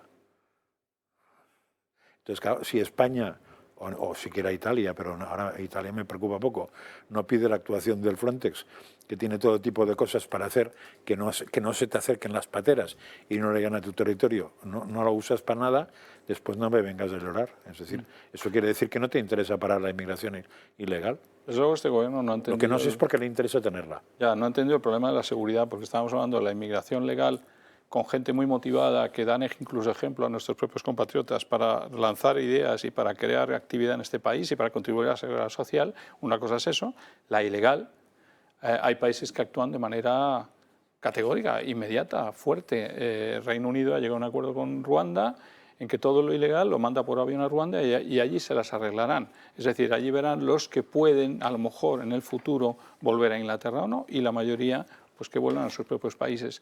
Aquí tienes que defender tus fronteras. O sea, la seguridad no es un capricho. Tienes que defender, si quieres el bienestar de los españoles, tienes que defender a los españoles donde trabajan, donde viven, en sus barrios, y para eso tienes que vigilar la inmigración ilegal, porque hay una correlación muy grande entre inmigración ilegal e inseguridad. Está claro. Bueno, si eso está claro, pues lo único que se puede hacer es bajarlo. Y para eso hay que ser duro y tajante. Y el problema es que tampoco este país tiene gobernantes en este momento capaces de levantar la voz en Bruselas y de decir lo que quieren hacer. Más que lo que pueden hacer, que es lo que preguntamos siempre aquí a Bruselas, no, mira, esto es lo que voy a hacer. Pero nos faltan dirigentes, yo creo, lo digo de verdad, no es que admire simplemente a Víctor Orbán, pero me parece que hay gente en Europa, en Polonia, en Hungría, hay países que se atreven a levantar la voz por encima de los cánones de la señora van der Leyen. ¿El que se opuso a la inmigración de Bielorrusia, quién fue, Polonia o Hungría? Sí, eso fue Hungría, ¿no? No sé qué de los dos fue, pero... De Bielorrusia, me parece que fue... Que fue tajante, porque tenían, Sí. habían traído hasta en aviones a gente para que entrara. Por supuesto. Y no entró nadie. Y luego, Eso y luego es una también, frontera, los demás no son una claro, frontera. luego también yo creo que no solo falta un diálogo y una ley de inmigración a nivel de la Unión Europea, que no se ha llegado a dar realmente una estructura en la que todos los países se pongan a debatir qué van a hacer conjuntamente, el Frontex y demás, por qué no se llega a un acuerdo final nunca, y luego por qué a nivel de España, ya que es un problema nacional que afecta a seguridad, que afecta a nuestra economía, que afecta, ¿por qué no pensamos en una política transversal de todos los partidos, una especie de acuerdo nacional, como unos acuerdos transversales entre partidos para abordar el problema de la inmigración, que no es un problema de partidos, no es un problema Pero porque de no partidos. todos piensan lo mismo, Juan Antonio. Lo que no, o sea, yo tengo claro que no Hombre, todos el bien de piensan los lo mismo. españoles lo piensan todos, ¿no? No, no me parece que sea el mismo bien. Tengo claro lo que el PSOE pretende y Podemos, que es que la inmigración entre cuanta más mejor. Lo que no sé es por qué. Ya. O sea, No, debe no hay haber un razón. motivo Sí. para explicar que Podemos y el PSOE, en menos cantidad, pero en suficiente cantidad, quieran que la inmigración, que España, las fronteras sean un coladero de ilegales. Y al mismo tiempo, como aquí ha explicado más de una vez Juan Iranzo, cuando desde una empresa que conoce él quieren traer legales, hay tales trabas Ya, por que hace eso. que sea imposible traer un ingeniero No hay de una Chile. estructura organizada. Pero una posible teoría puede ser que al final es un conjunto de población altamente subvencionado y por tanto agradecido a Es una opción. que lo acoge. Por supuesto, la parte política, Y luego, oye, sí, al sí. final, veamos que el mayor salto en PIB per cápita del mundo ocurre entre Marruecos, Ceuta y Melilla, con lo cual es como si a mí me dicen que tengo la tierra de las oportunidades abiertas y además el gobierno no solo me abre las puertas, sino que me financia el que exista con vivienda, con tal. Pero dicho esto, yo creo que el quid de la cuestión que la habéis puesto aquí sobre la mesa es ¿qué hace la Unión Europea? Y yo en esto, que soy muy pro-europeo y lo sabéis, soy tremendamente crítico porque creo que Frontex debería ser mucho más proactivo en defender una política de fronteras que no es la de España, en Canarias, en Ceuta, en Melilla o en Malta, sino que son las fronteras de la Unión Europea en su Pero te conjunto. lo tiene que pedir cada país. Claro, claro, pues si no eso te lo voy, piden, quiero decirte, actúas. pero también tienes que tener peso específico. Claro. Es indudable que España tiene un peso específico por población, que sabéis que es uno de los criterios por los cuales tienes votos, números de eurodiputados. Tiene mucho más que decir. Claro, tendría mucho más que decir. Otra cosa es que quiera decir. Claro, Ese es el problema. No de pide. fondo. Por tanto, yo creo que hay que promover en la Unión Europea una política de inmigración regular y una política de asilo. Luchar contra la inmigración irregular, luchar en frontera y en el país de origen. Se ha hablado hasta de planes Marshalls para intentar reflotar esos países, pero que al final son estados fallidos, donde muchas veces el dinero que se quiere invertir se pierde. Por tanto, hay que ser, yo creo que mucho más original en las políticas que se quieran poner en marcha y sobre todo en la política de asilo. Puede haber gente que esté perseguida en su país, sobre todo donde son democracias fallidas, donde estamos desgraciadamente acostumbrados a que no se reconozcan las elecciones. Ahora ha ocurrido hace poco, lo oía en la BBC, en algún país africano no se ha reconocido por parte del presidente, creo que era en Kenia, el que ha ganado el líder de la oposición. Oye, esto ocurre y hay un gran fraude electoral, por tanto hay huidas de los líderes de la Kenia está oposición evolucionada, y a lo mejor nosotros, bueno, pero a lo mejor nosotros tenemos una responsabilidad global en el mundo, como otros países, para poder acoger a personas que huyen por esas amenazas. Y distinto es el decir, aquí que venga quien quiera, que no hay ningún problema, como ha dicho el gobierno del Partido Socialista. Y especialmente frustrante es cuando tienes un gobierno que dices, oiga, ha firmado un acuerdo con Marruecos para cederles gratuitamente el Sáhara y no se han frenado las pateras a Canarias, no se han frenado los asaltos a la valla de Ceuta y Melilla, y cuando se han frenado encima se han frenado de una manera realmente deplorable, como lo que hemos vivido con el asesinato, y todavía no sabemos hasta qué volumen, de seres humanos en lugar de una contención responsable porque sabían dónde estaban todos estos inmigrantes ilegales. Y por cierto, en cuanto al tema de ¿qué van a hacer con las pateras? Oiga, antes de destruirlas, aquí llamamos pateras, algunas lanchas de altísima velocidad que pueden ser hasta subastadas públicamente para generar ingresos al Estado.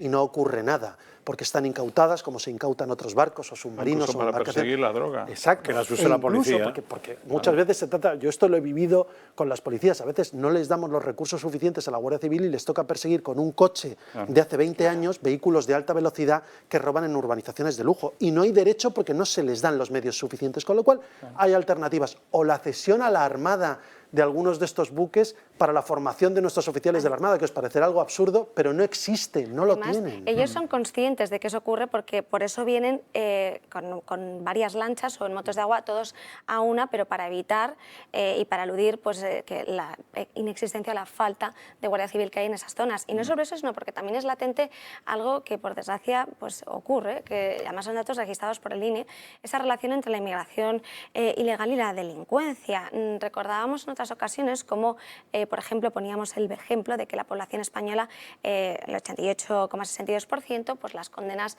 estaban en un 74,9%. Si nos vamos a la población de esa inmigración, el 11,34%, que es lo que supone esa población de inmigrantes, llevan a cabo el 25% de las condenas.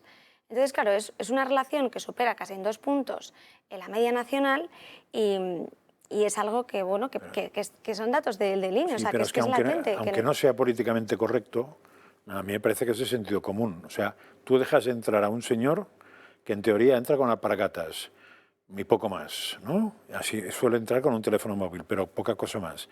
Lo dejas en una temporada larga tirado en la calle hasta que no le regularices, que después le das el dinero que tenga que tener para sobrevivir. Y mientras lo dejas en la calle, ¿qué esperas? ¿Que coma del cielo? ¿Que coma vegetales? ¿Que coma flores o que haga qué? Entonces, ahí caben 2 opciones. El señor que está dispuesto a pasar hambre, pero no saltarse ninguna regla jurídica o moral, y el señor que está dispuesto, para no pasar hambre, a saltarse la regla jurídica y moral. Y eso funciona así porque la gente no come aire. De todos modos, lo que yo quería puntualizar lo que ha dicho Antonio antes, que probablemente el argumento es ese, es si dejamos entrar nos votarán, pero que ese argumento es muy falso, porque no hay peor, o sea, no hay gente, diríamos, más dogmática con la inmigración que el inmigrante que se ha espabilado, porque que eso lo han comprobado en Estados Unidos, claro. El que se saltará de esto y empieza a florecer, a prosperar porque trabaja como un burro, lo que no quiere es que sigan entrando como ha entrado él, porque quiere también defender los derechos que se ha saltado él. Pero no, Sí. entonces, Es que en Estados Unidos te lo tienes que currar tú y aquí la teoría es que hay una alta subvención a quien acude. Sí, pero tú crees que el subvencionado, lo que, o sea, yo imagino que yo soy emigrante subvencionado, que he venido aquí y me pagan todo. Lo que quiero es que este país funcione mejor porque me paguen más, no que funcione peor. Con lo cual tengo que estar muy mal para decir Sánchez me paga que se mantenga para hundirme con él, o Sánchez me paga que se vayan a freír espárragos y que venga otro que me aumentará la subvención porque tendré más dinero. Es que tenemos ahora mismo a Patricia Sanz con Jorge Buxade, que le va a preguntar sobre todas estas cuestiones. Muy buenos días, Patricia.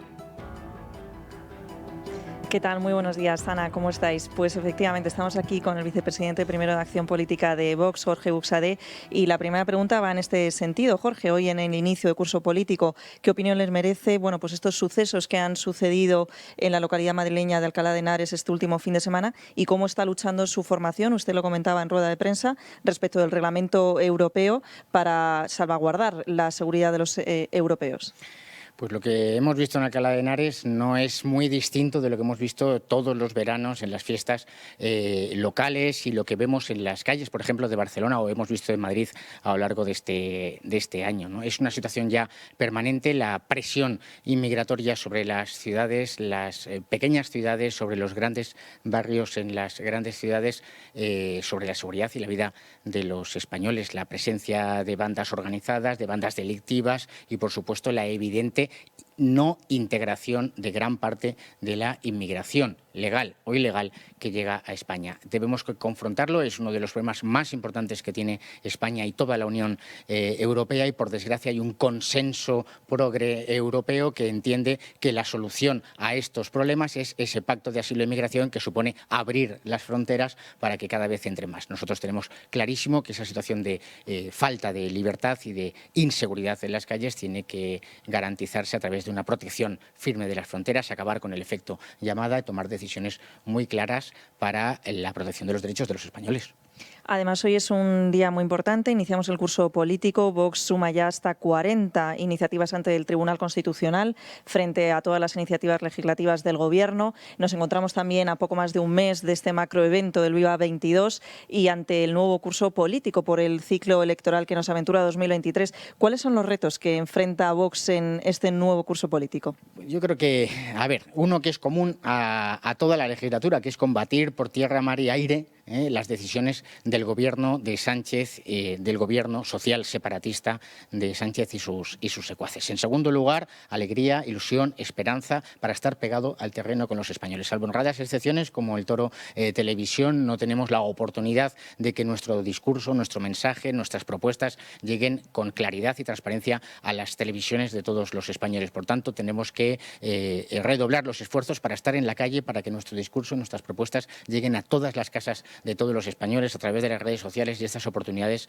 que nos ofrecen medios como el Toro TV y a por todas, porque efectivamente este año va a ser durísimo para las familias españolas, para las pequeñas y medianas empresas. Por desgracia, las decisiones que ha adoptado el Gobierno nos van a abocar una situación muy grave a lo largo del otoño y el invierno de este 2022 e inmediatamente afrontaremos un proceso electoral, municipales, regionales y luego las elecciones generales, con lo cual hay que estar muy activos, muy deportistas y a por todas. Y por último, quería preguntarle también, usted lo ha apuntado en rueda de prensa, por la dureza a la que se enfrenta este invierno, por los españoles, y que nos comentara un poquito más esa planificación de esa reforma tributaria que proponen desde Vox para poder ayudar efectivamente a los españoles a afrontar esta nueva subida de precios que hemos conocido precisamente hoy. Yo creo que la estructura fiscal que recae sobre la electricidad, sobre los combustibles, lo hemos denunciado, no solo el IVA, los impuestos especiales, los impuestos sobre la venta de la producción de energía eléctrica, sobre la generación de la producción de energía eléctrica, es tremendo todo el entramado fiscal que han montado sucesivamente los gobiernos del Partido Popular, en principio a partir del año 2012, con la excusa de intentar superar aquella crisis económica que nos dejó el señor Zapatero y que lo ha consolidado el Partido Socialista. Eso requiere reestructurarlo. Los precios, la subida de precios puede que se mantenga en el tiempo si no adoptamos esas medidas de potenciar la energía nuclear, de potenciar la energía hidráulica, de reorganizar el tema de las renovables, de mejorar nuestras condiciones y relaciones internacionales para obtener gas a mejor precio. Es decir, hay que hacer muchísimas cosas. Hay que poner toda la capacidad productiva de la nación. Hay que levantar esa prohibición del gobierno de Sánchez, apoyada por todo el Congreso de los Diputados, salvo Vox, de prohibir la exploración, investigación de recursos energéticos en España. Todo eso hay que hacerlo. Y además, de forma inmediata, reestructurar todos los impuestos para reducir, eliminar determinados impuestos y, por otra parte, reducir al mínimo aquellos impuestos que recaen sobre los bolsillos de todas las familias, de todos los autónomos y de las pequeñas y medianas empresas. Pues Ana, esto es lo que nos ha podido ofrecer, ¿no? y confirmar Jorge Buxadé hoy en la primera rueda de prensa al inicio del curso político. Muchísimas gracias, Patricia. Y gracias a Jorge Buxadé también. Antes de ponernos a hablar de este tema de la inmigración y seguir de lleno en ello, tengo que contarles a los espectadores de lo que se estaban refiriendo tanto Patricia como Jorge Buxadé y ponerles en antecedentes. Este sábado se producía en Alcalá de Henares, en Madrid, pues se convertían esas fiestas en una auténtica pesadilla. ¿Por qué? Por un caos que se originaba por un presunto tiroteo entre bandas, según alegaban los vecinos, aunque desde el ayuntamiento han desmentido que esto fuera así. Han asegurado que no se produjo ningún tiroteo ni apuñalamiento. Lo que sí hubo, tal y como se pueden ver en esas imágenes que tenemos en pantalla, son persecuciones, gritos y enfrentamientos con la policía. Todo, por lo visto, se desencadenaría en una reyerta entre bandas latinas en las que hubo unas 20 y 30 personas. Ocurría a las 3:45 horas del sábado en el recinto ferial de Alcalá de Henares y se tuvo que cerrar por una pelea multitudinaria de estos enfrentamientos. ¿Qué ocurrió? Que cuando la policía fue a ver qué ocurría y sobre todo a desalojar el recinto ferial al verse en esta situación, se encontraron con que les tiraron piedras y les agredieron. De hecho, hay varios policías, hay 4 policías heridos. Y son situaciones que la verdad es que son bastante desagradables porque vemos que lo de las bandas latinas es algo que lleva ocurriendo durante meses, sobre todo en Madrid. Sí, de todos modos, el peligro en fiestas no es nuevo de ahora. Porque, y eso supongo que Antonio sabe más que yo, me acuerdo que hace ya 6 o 7 años, alcaldes del entorno de Madrid me comentaron que las fiestas eran un peligro porque venía gente a reventarlas y que habían llegado a un acuerdo que era que los ayuntamientos que no tenían fiesta que el fin de semana cedían la mayoría de guardia urbana para que el ayuntamiento que tenía fiestas sumara a sus efectivos los del resto. Y el asunto estaba en controlar incluso las entradas, o sea, a parar a la gente que veías que lo que iba es a cargarse cargarse la fiesta, pero que era un objetivo de ciertos colectivos el cargarse las fiestas, Rozas, Majadahonda, Boadilla del Monte, etcétera, etcétera, etcétera. No sé si eso desapareció o sigue vivo. A ver, yo, por clarificar un poco, lo primero, ¿de quién es competencia esto? Porque yo creo que al final lo confundimos. Los ayuntamientos, la policía municipal no tiene competencias de seguridad ciudadana. Cosa diferente es que complementan el trabajo de aquellos que sí que la tienen, que es la delegación del Gobierno, del Partido Socialista, en el caso de Madrid, de la Policía Nacional, que en algunos municipios pues tienen comisaría, o de la Guardia Civil, que en otros municipios, normalmente de menor tamaño, también tienen representación. No se da de manera coincidente generalmente que coexista Policía Nacional y Guardia Civil en el mismo municipio. No se suele dar, pero son cuerpos y fuerzas de seguridad del Estado que colaboran. Esto que vaya por delante. Por tanto, en las fiestas patronales, yo que soy de alcalde, al final siempre son un punto caliente y complicado, porque son fiestas donde lo celebras con la gente de tu municipio, que generalmente se conoce, porque son sitios pequeños entre ellos y las posibles reyertas son cuestiones menores, y luego la gente que de vez en cuando viene desde fuera y a veces, pues en el exceso de alcohol que suele haber en fiestas patronales, pues se producen una serie de eventos. A veces normales, que pueden entrar dentro de la normalidad, y otras acrecentadas con el robo de móviles, tráfico de estupefacientes y un larguísimo etcétera que por desgracia ocurre en el daily basis de cualquier municipio. ¿Qué ocurre en Alcalá de Henares? Alcalá de Henares es la tercera ciudad de la Comunidad de Madrid, gobernada por el Partido Socialista, por el mismo partido que tiene una delegada del Gobierno, que ha sido concejal del Ayuntamiento de Madrid y que por tanto sabe que estas cosas pueden ocurrir. Yo no digo que todo sea previsible, porque no lo es, pero lo que sí que es evidente es que en las fiestas patronales de la tercera ciudad de Madrid, que tiene más de 200.000 habitantes, este tipo de acontecimientos se pueden prever con más facilidad que en pequeños municipios donde puede ocurrir, pero no tiene por qué ocurrir.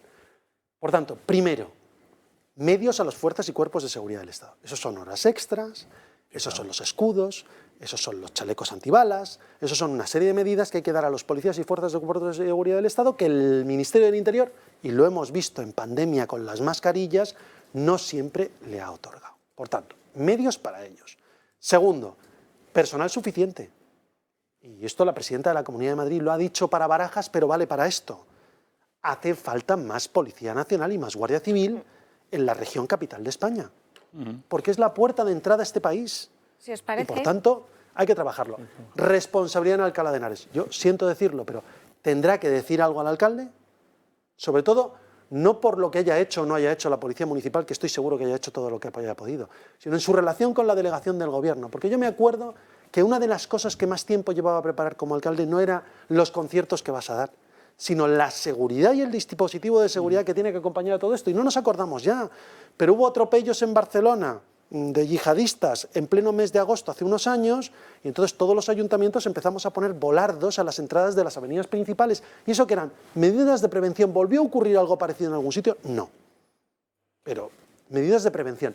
¿Se han tomado las adecuadas medidas de prevención en Alcalá de Henares para evitar este tipo de acontecimientos? Esta es la pregunta que hay que contestar.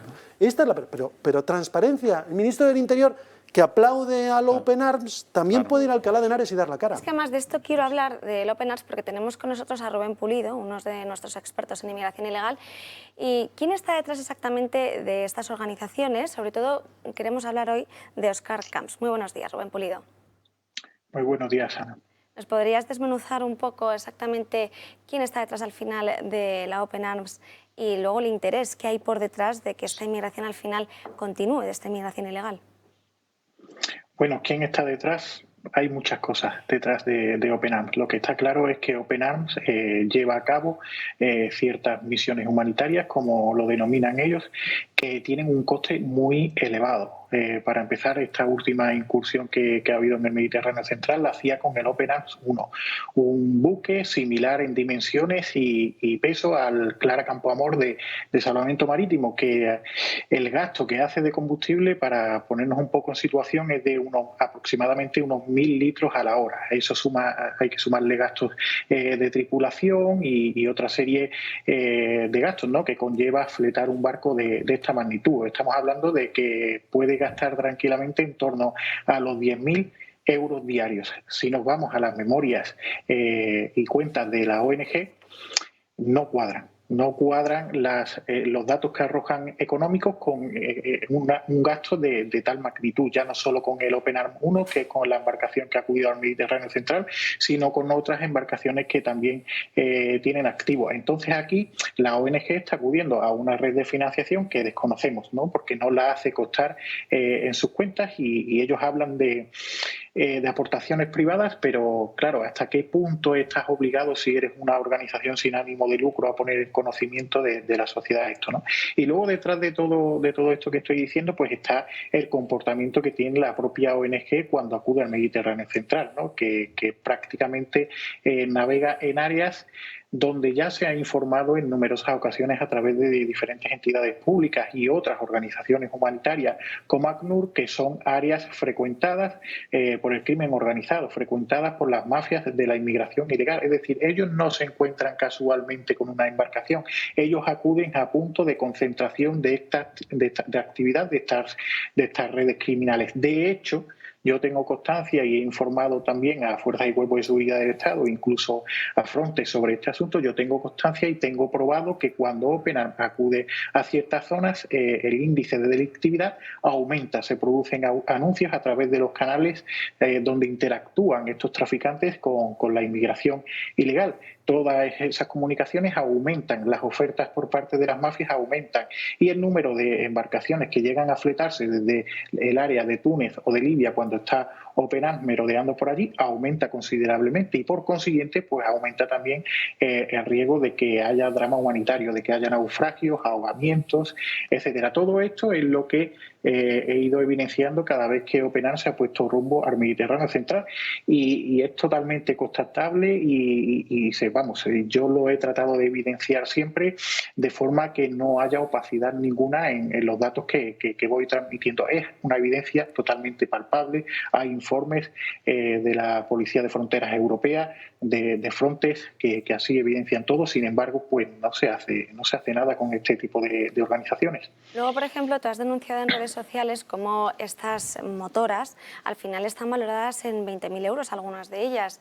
Y claro, es algo que nos choca mucho, cómo se pueden permitir si vienen, porque no tienen esa economía para hacer frente en su país, vienen al final con motoras que no precisamente vienen de África, ¿no? Que las compran en otros países europeos. Eso al final también se está permitiendo.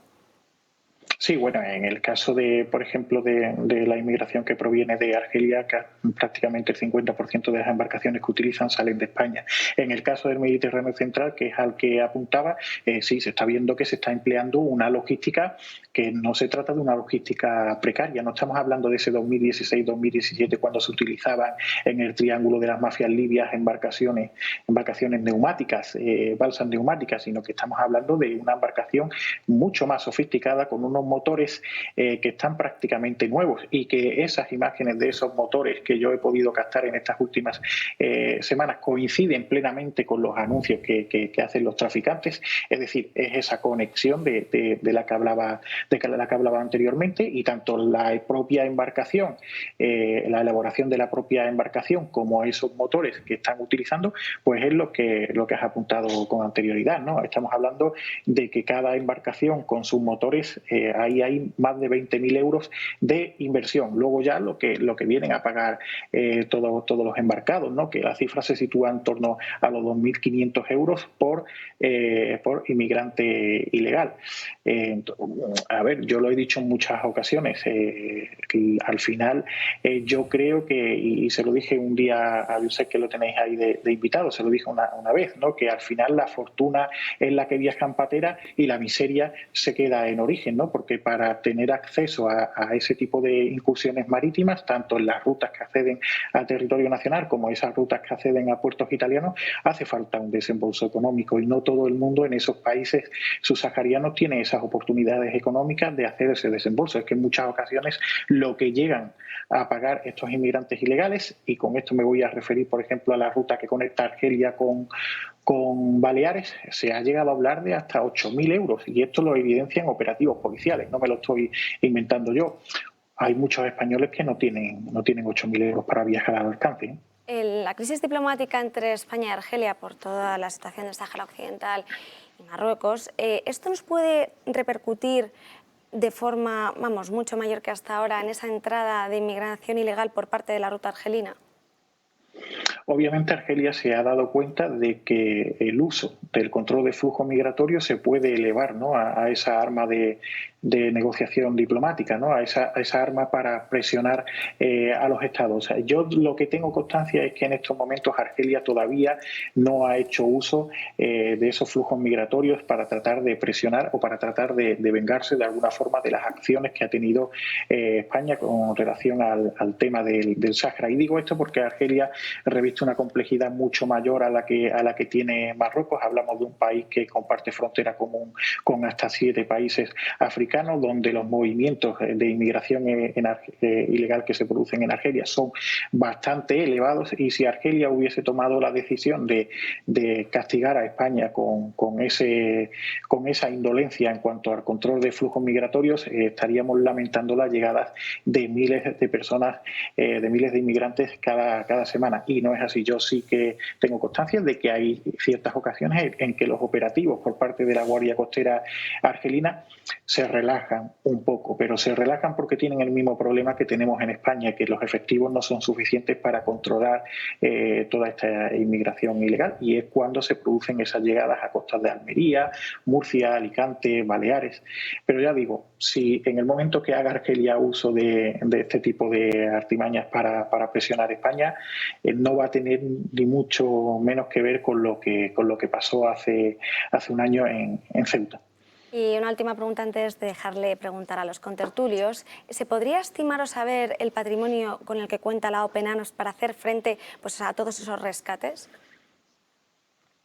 El patrimonio es que con todos los gastos a los que he apuntado antes resulta prácticamente incalculable. Yo lo que sí publicaba hace poco es el patrimonio que tiene el propio fundador de la ONG, ¿no?, que el patrimonio inmobiliario que tiene pues bastante elevado. Estamos hablando de 3 viviendas que tienen un coste superior a $500.000 euros entre todas, y a ver, a mí me parece cuando menos moralmente reprochable, ¿no?, cuando estás al mando, ¿no?, de una organización sin ánimo de lucro. José María Francas. Sí, yo tenía 2 preguntas, pero una y media, o 2 y media, mejor dicho. ¿Es normal que los países africanos necesiten visado para entrar a España, los habitantes de los países africanos? Que sí es normal, o es lo normal. ¿Es lo habitual? Es lo habitual, claro. Si llegas por la vía de la legalidad, es lo habitual. Si llegas por la vía de la ilegalidad, ya sabemos. Vale, es que si no, no se entendería que dedicaran 8.000 euros a ir en patera cuando un avión de cualquier ciudad africana es mucho más barata ir a Madrid. Pero no entras en el programa de protección internacional, ni de asilo, ni entras en toda esa espiral de prebendas económicas a las que asisten por parte de algunas comunidades autónomas. Es que el hecho de venir de forma ilegal de alguna forma te pone bajo el amparo de unas ciertas normas y de una cierta protección por parte de diversas entidades humanitarias, y no solo entidades humanitarias, sino entidades públicas, que si vienes por la vía de la legalidad, obviamente si no puedes evidenciar que vienes a permanecer por algo más allá del turismo, que puedes permanecer por un tiempo limitado, pues tienes que regresar a tu país. De esta forma no. Está bien, yo contaba con eso, pero yo pensé que venían, en plan, como vienen muchos de Latinoamérica, que en plan turismo, y una vez están aquí, búscalos, ¿no? Y entonces ya eres un inmigrante ilegal que has entrado por una vía de alguna manera legal. Pero claro, si tienes que pedir un visado, cambia. No, la otra pregunta que me ha parecido más no sé si es... entiendo que has querido decir antes que la actuación de Open Arms, y supongo que de alguna otra, pero de Open Arms en concreto, facilita el trabajo de las mafias en el caso de la inmigración ilegal. Eso lo has dicho. Eso lo he dicho y lo admito. Como mínimo facilita. Y lo puedo demostrar. Sí, totalmente. Además, es que yo he colaborado ya con la Fuerza de Cuerpo de Seguridad del Estado y con Frontex en esta línea. Yo he elaborado informes en los que queda totalmente evidenciado, en que en blanco y en botella yo tengo acceso a ciertos grupos en los que estas mafias operan, tanto grupos de WhatsApp como grupos de Facebook. Tengo acceso a la monitorización, al comportamiento marítimo que tienen este tipo de buques, y la conexión es totalmente evidente entre ese aumento de la actividad de estas redes criminales y la presencia de estas organizaciones humanitarias. Pero solo facilitando, no colaborando. O sea, sería simplemente que su actuación facilita. A ver, ellos forman el eslabón necesario el último eslabón necesario para que esta inmigración termine donde las mafias quieren que termine. Las mafias quieren que terminen y los traficantes en territorio europeo. Ahí la correa de transmisión la hacen este tipo de embarcaciones, cumplen el fin último de estos traficantes, porque cuando se intercepta una embarcación, como ha ocurrido hace una semana con Open Arms, que intercepta una embarcación a 35 millas náuticas de Túnez, Open Arms no lleva a esa inmigración ilegal a Túnez de vuelta en acuerdo al derecho marítimo y a la legislación marítima, sino que sigue rotando en el Mediterráneo central y al final ha terminado en Sicilia. Es decir, Open Arms de alguna forma está cumpliendo con los intereses de estos traficantes. O sea que si no estuvieran esas Open Arms y compañía, probablemente la inmigración ilegal bajaría, puesto que la eficacia sería mucho menor. Eso me parece que hubo un ministro italiano, no sé si fue Salvini, que organizó un follón con ese tema y al final le costó el cargo, porque nadie parecía dispuesto a aceptar en Europa una cosa tan políticamente incorrecta. ¿O me equivoco? Claro, pero es por eso, porque no entra en el marco de lo políticamente correcto. Pero es que si nosotros entramos, por ejemplo, hay un proyecto de Naciones Unidas que se llama Missing Migrants, que va contabilizando la inmigración ilegal que desaparece en el Mediterráneo central. Si nosotros conectamos el número de fallecidos con la presencia de organizaciones humanitarias, podemos constatar que cuando hay más organizaciones humanitarias en el Mediterráneo central, el número de fallecidos aumenta considerablemente. Entonces, la conexión es totalmente evidente a través de muchos hechos, ¿no? como el que os he comentado. Muchísimas gracias, Rubén Pulido, por estar aquí con nosotros. Nada, un placer siempre. Y nos vamos a tener que ir a la última pausa de publicidad, pero en 3 minutitos enseguida estamos de vuelta con Crónicas de Manicomio.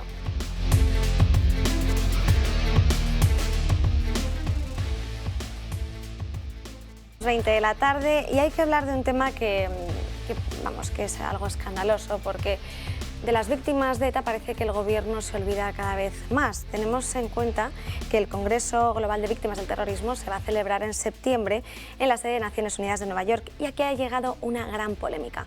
Nos lo va a contar Jorge Prieto. Muy buenas tardes. Sí, Ana, las denuncias de diferentes partidos y asociaciones por el movimiento de Fernando Grande Marlaska, el ministro del Interior, a los diferentes presos de ETA, a las cárceles del País Vasco y Navarra, todavía siguen. Y no solamente esto, sino también por las exaltaciones de diferentes grupos proetarras en las diferentes fiestas patronales del País Vasco y también de Navarra. Covite, la Asociación de Víctimas contra el Terrorismo, denuncia que estos grupos de Sortu quieran que estos presos sean liberados. Al final han matado a más de 800 personas durante muchos años. Estos eventos tampoco han sido censurados en estas fiestas patronales, de hecho aparecían en muchos de los programas y de hecho el Gobierno no hace absolutamente nada, se queda de brazos cruzados, las exaltaciones aún crecen todavía más y el silencio político todavía es mayor. De hecho, muchísimas gracias, Jorge, porque son muchas las localidades que en agosto celebran sus festejos patronales y en pueblos como el País Vasco y Navarra sigue siendo motivo de exaltación proetarra esas fiestas.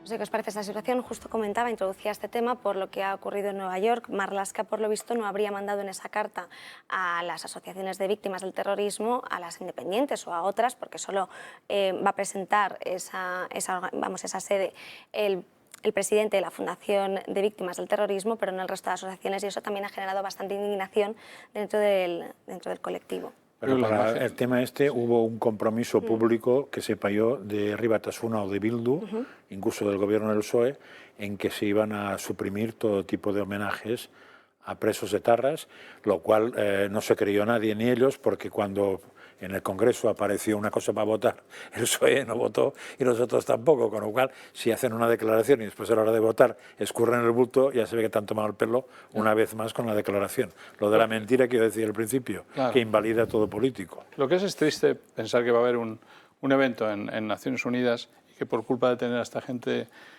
dirigiendo a este país, pues no van a aprovechar la ocasión precisamente para rendir el homenaje que se merecen las víctimas de ETA, ¿no? Digamos, para evitar esos homenajes y rendir lo que es necesario. Además que muchos de estos homenajes se celebran de la mano de Bildu también. Se celebran de la mano de Bildu, pero no te extraña también que si es un gobierno que es capaz de que a golpistas sentenciados en definitiva los indulte y que asesinos confesos y sentenciados los pretendan liberar, es un gobierno que ya está del lado, digamos, del terrorismo internacional. Es un gobierno que connivente con grupos terroristas, abraza al presidente Petro, porque es un antiguo terrorista. Aquí hay terrorismo, aquí hay una convivencia del progresismo y social comunista con el terrorismo y con los grupos terroristas de siempre tender a perdonar a largo plazo, a medio plazo e incluso a corto plazo. Y eso es inaceptable, ¿no? Pero tenemos que soportar, estamos pagando impuestos para un gobierno que en el fondo acompaña a los terroristas, los libera, indulta a golpistas. ¿Qué podemos hacer? A mí me preocupa que al final, lo que decíamos antes, hay que devolver la centralidad a la política. Estamos interiorizando y normalizando que Bildu, con 5 votos, los albaceas del terrorismo, que han asesinado más de 850 personas, 22 de ellas niños. Niños. No solo no piden perdón públicamente, sino que no colaboran con el esclarecimiento de 350 asesinados cuyas familias siguen sin saber quién fue el asesino y cómo ocurrieron las circunstancias. Creo que eso este país lo merece, ¿eh? Tanto que ahora se habla de la memoria democrática, más democrático que el asesinato a manos de terroristas de 22 niños, pedir justicia, memoria, dignidad y exigirle al ministro del Interior de España, que es al final lo que le pide el Partido Popular, oiga, ¿no rompa usted la unidad de aquellos que han sufrido? Esto no ha sido una guerra donde todos se mataban. Aquí había unas personas que asesinaban a otras personas que simplemente defendían la libertad o vivían su vida en el día a día, que eran funcionarios, que eran políticos, que eran policías, que eran ertzainas, que eran guardias civiles. Pero ¿qué ha ocurrido aquí para que lleguemos a la normalización? Y lo que ha ocurrido, lo has dicho muy bien, es que se ha normalizado. Vamos a la televisión pública y Bildu se sienta y se intenta sentar cátedra a través de sus diputados sobre que esto es la normalización de la paz. ¿Pero qué paz? Aquí no ha habido guerra, aquí ha habido terrorismo. Si le preguntamos a Maite Araluce, que es la presidenta de la Asociación de Víctimas del Terrorismo, ¿qué le parece esta situación? Muy buenas tardes, Maite. Buenas tardes. Bueno, pues me parece indignante, como a todas las víctimas del terrorismo. Realmente esta situación que estamos viviendo, en la que se nos humilla un día sí y otro también, se permiten que haya homenajes a terroristas cuando salen de la cárcel y con total impunidad, bueno, pues es tremendo, es muy doloroso para las víctimas del terrorismo. Porque además, sobre todo, que el otro día conocíamos las declaraciones del presidente del Gobierno en ese discurso del Estado de la Nación donde decía que ETA ya no existía. Pero si ETA ya no existía, vemos como Bildu al final acompaña a Sortu en estos homenajes a los etarras. Claro, ETA no existe, pero entonces ¿por qué se le siguen haciendo homenajes? ETA no existe, pero siguen a día de hoy en las instituciones, aunque digan que no. Y cuando hay, cualquier Otegi o cualquier miembro de Bildu habla por boca de ETA, ¿no? Y pide pues los acercamientos, pide esto. Entonces, ¿por qué hablan por boca de ETA si ETA ya no existe? ¿Por qué Otegi dice que no vamos a parar hasta que nuestros 200 estén en la calle? Hablan por boca de ETA, luego ETA existe. Otra cosa es que no mate. ¿Han intentado ponerse en contacto con el Gobierno, con el ministro de Interior, para ver qué ha pasado con esa carta que no han recibido otras asociaciones de víctimas del terrorismo como la suya? Porque creo que tengo entendido que solo va a ser el presidente de la Fundación de Asociaciones de las Víctimas del Terrorismo quien va a asistir a esa sede que se celebrará en Nueva York en septiembre, dentro de los próximos días. Sí, además hemos oído declaraciones del ministro del Interior en las que dice que sí se ha invitado a las principales asociaciones de víctimas y que se ha invitado a las asociaciones de víctimas que forman parte del patronato de la Fundación, lo cual es totalmente falso, porque la VT en concreto tiene 2 puestos en el patronato de la Fundación, uno de ellos una vicepresidencia, y no hemos recibido ninguna carta ni absolutamente nada. Y hasta que no hemos protestado, no hemos recibido los miembros del patronato de la Fundación un correo del presidente explicándonos que se había invitado a la Fundación de Víctimas del Terrorismo a dicho congreso y que iba a ir él representando junto con otros miembros del Ministerio del Interior. Lo cual nos ha llenado de sorpresas porque cuando se anunció este congreso, que fue en Málaga hace 2 meses o algo así, en un congreso que hubo en Málaga en el que yo estuve presente, a mí directamente los miembros de la ONU, en concreto Vladimir Voronkov, que era el que estaba allí representando a la ONU, me dijo que teníamos que estar en el Congreso de Víctimas del Terrorismo, cuando le expliqué que la VT es la primera asociación de víctimas del terrorismo, parece ser que del mundo. Con lo cual, si alguien sabe de las necesidades de las víctimas del terrorismo, yo creo que es la VT, que es la que más experiencia tiene y más años lleva trabajando en eso. ¿Qué medidas van a tomar? ¿Piensan hacer algún plan de actuación a vamos, después de conocer todos estos asuntos y todas estas declaraciones?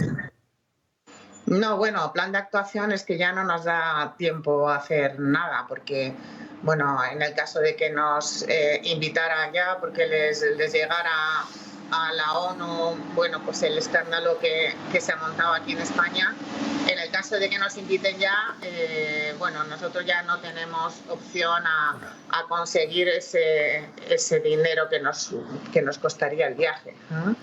Y bueno, no creo que el Ministerio del Interior quiera sufragarnos ese viaje, que sí se lo sufraga la delegación que va del Ministerio del Interior, pero a las asociaciones, bueno, yo creo que la jugada es clara. Lo que no quieren es que vayamos allí y delante de, bueno, pues de la ONU, con representación de asociaciones y de fundaciones de víctimas de todo el mundo, digamos la situación en la que estamos las víctimas aquí en España. Pues muchísimas gracias, Maite, por estar aquí con nosotros y sobre todo por poner esa luz a esto que sufrís y que al final no se os da mucha voz. No, ninguna, por desgracia. Así que gracias a vosotros por darnos voz una vez más. Muchísimas gracias, Maite. Seguimos y tenemos ahora sí que hablar de Crónicas de Manicomio, porque se le había prometido a los espectadores justo antes de la vuelta a la publicidad, pero tengo que contaros cómo la madrugada de este martes el Partido Social de Cataluña de Mollet, en Barcelona, organizó una carrera de niños en ropa interior. La carrera fue una de las actividades programadas por las peñas locales para la fiesta mayor, aunque el ayuntamiento también estaba al tanto de su celebración. Los niños de menos de 12 años iban tan solo con ropa interior y unas zapatillas deportivas. Recorrieron el centro de la localidad ante la mirada de cientos de personas que les animaban. Desde el partido, Valents han denunciado en sus redes sociales este hecho, alegando que la carrera de niños en ropa interior, promocionada además por una tienda erótica condonería y tolerada además por el Ayuntamiento de Mollet, que esto no era ni educación sexual, sino que era una absoluta vergüenza. Lo denunciarán y que no lo iban a normalizar. Esto no quería que se me quedase fuera del tintero, porque al final es aterrador. También habría que, además de felicitar al Ayuntamiento, yo felicitaría a los padres de todos y cada uno de los niños por ser tan, lo que queráis ponerle, inconscientes, inútiles, desastrosos, pero en fin, los padres los felicito a todos porque eran menores, ¿no? Sí, eran menores de edad, de incluso 12 años de edad. Con lo cual la responsabilidad es más bien paterna. Esto va muy lejos, porque ya es la segunda vez que ha habido una cosa parecida. Esto ya raya lo criminal, la pederastia. Esto se llama pederastia. Utilizar niños para sacarlos en ropa interior con objetos sexuales y demás en público, eso es fomentar la pederastia, eso es criminal, y no se hay que esperar a cualquier fiscal para tomar acción. Este país parece que en nombre de una supuesta libertad de expresión se puede hundir los principios morales, el respeto a los niños, el respeto a las familias de estos chicos, el respeto a las familias de todos los españoles, ¿no? Entonces solo me da asco. Que me he quedado sin decir algo con respecto a la inmigración, a lo que nos, perdón, a la inmigración, no, a lo de las víctimas del terrorismo, ¿no? No es cuestión, pienso, lo que decía ella, de poder estar en Naciones Unidas. No, hay que ir a Naciones Unidas a denunciar al gobierno español. En este momento no se trata ya de defender solamente a las víctimas del terrorismo, el gobierno español se está comportando contra los derechos humanos, contra los derechos de las víctimas, y hay que ir a denunciarlo. Entonces yo creo que si no les invitan esta vez, que yo creo que está bien que no vayan, porque para decir cosas, para que no les dejen decir nada, no, que pidan por favor un hueco para desde las asociaciones de víctimas poder denunciar a este gobierno, y que lo hagan ahí, y que lo hagan en el Parlamento Europeo, y que lo hagan donde haga falta, porque cuando hay que defender los derechos humanos, cuando hay que defender que los terroristas no pueden salir con la suya y tener homenajes ahora, pues si es que esto va en contra de cualquier de los derechos humanos a nivel europeo. Durante todo el mes de agosto han tenido varios homenajes y durante todo el año que ya... Entonces, eso de nos va a invitar o nos va a invitar, mira, es que no me da la gana de que me invite, pero además voy a tomar una iniciativa en Naciones Unidas, voy a hablar, voy a crear grupos, voy incluso que por favor la gente los apoye, porque ya estamos dejando un poco en manos de las asociaciones. La gente tiene que vivir con ellos esta situación y debería haber plataformas de apoyo en este momento a nivel nacional que se crearan a apoyar a las asociaciones de víctimas para que no se repita un homenaje más. Nunca más. Sobre todo porque estos días vuelve a aparecer aquello de que a los niños se les pregunta por quién era Miguel Ángel Blanco y no saben contestarlo. Pero sí saben quién era Indalecio Prieto, sí saben quién era Franco, sí hablan de la represión, sí hablan de todo, pero no se habla del terrorismo que se ha vivido en este país y que este gobierno, supongo, mira, yo ya voy a darle hasta el beneficio de la duda, supongo que por esos mal 5 votos de Bildu está dejando de lado y está apartando o incluso insultándoles porque entienden que eso les da 5 votos más en el Parlamento para sacar sus leyes adelante. Lo que tengo que decirles es que en términos políticos es claramente reprobable, pero les está funcionando, ¿no? Creo que a Maite y al conjunto de las víctimas del terrorismo este país les tiene que seguir haciendo un reconocimiento. Son los más afectados de que nosotros podamos disfrutar de una libertad que debería ser más plena todavía, porque yo sigo insistiendo en que creo que hay sitios en Cataluña, sitios en el País Vasco donde las libertades no son plenas dependiendo de lo que pienses o dependiendo a quién votes o dependiendo de quién sea tu condición o de dónde vengas, y yo creo que eso habla de nuestra calidad democrática en determinados territorios, tanto que somos miembros del Consejo de Europa, deberíamos promocionarlo de una manera mucho más activa, colectivamente como sociedad, ya ni siquiera como partido. De hecho, la semana pasada veíamos cómo Arnaldo Otegi en sus redes sociales decía, sí, comida popular por los presos en el Guibar al inicio de las fiestas, y veíamos que tenía esa botella y esa imagen donde bueno, pues se puede ver... eso ¿no? Como una forma de llamar, ya no homenaje, pero sí de reivindicar a los presos. Sí, es la vuelta, el que vuelvan los presos al País Vasco, pero sí lo están logrando, sí se los están acercando a todos. Oiga, en todos los gobiernos ha habido acercamientos por razones más o menos dispersas o no, de lo que decían los jueces de vigilancia penitenciaria, pero lo que estamos viviendo ahora es un acercamiento tan clamorosamente mayoritario de los presos, asesinos, alimañas, etarras, vamos a darles todos los calificativos que se merecen a las cárceles del País Vasco, muchos de ellos que siguen sin colaborar con el esclarecimiento de muchos asesinatos donde ellos probablemente han participado. No es que no voy a tirarme piedras contra mi propio tejado. Oiga, merecen el descanso 350 víctimas cuyas familias siguen sin saber lo que ha ocurrido y que un gobierno impulsase esa investigación. Mi aplauso, por cierto, a la Audiencia Nacional, creo que ha sido el juez Alejandro Abascal el que ha reabierto toda esta cuestión y que va a seguir investigando. Por cierto, a tenor de lo que van pidiendo las asociaciones de víctimas del terrorismo, aquellas a las que Marlaska ahora oculta en ese homenaje, si se quiere, que deberían tener en ese Congreso Internacional en la ONU a favor de las víctimas del terrorismo. Y sobre los ongi etorris, yo lo último que digo, creo que aquí habría que haber deberíamos tener un consenso político, que el Partido Popular lo ha puesto encima de la mesa, sobre lo que es y lo que no es permisible y admisible en democracia. Y de la misma manera que no se pueden permitir homenajes a asesinos, a dictadores y además, y apartamos de nuestras calles en virtud de no sé qué leyes algunas de estas cuestiones, borrando parte de la historia, oiga, no permitamos los homenajes a los terroristas que hace 10 años nos habrían puesto una bomba a cualquiera de los que estamos sentados aquí. Totalmente de acuerdo, es repugnante. En teoría hay un delito que se llama apología del terrorismo, que no se aplique que tiene bastante que ver con homenajear a un terrorista. Por supuesto, y otra cosa también, que no sea solo desde Madrid, desde esta mesa, que sea de todos los bilbaínos y la gente de San Sebastián y la gente del País Vasco, que ha estado callada tantas veces, siendo cómplice de lo que está pasando, porque hay que hablarlo ya claramente. ¿Por qué la gente del propio País Vasco no salta a negar a enfrentarse a esos ongi etorri?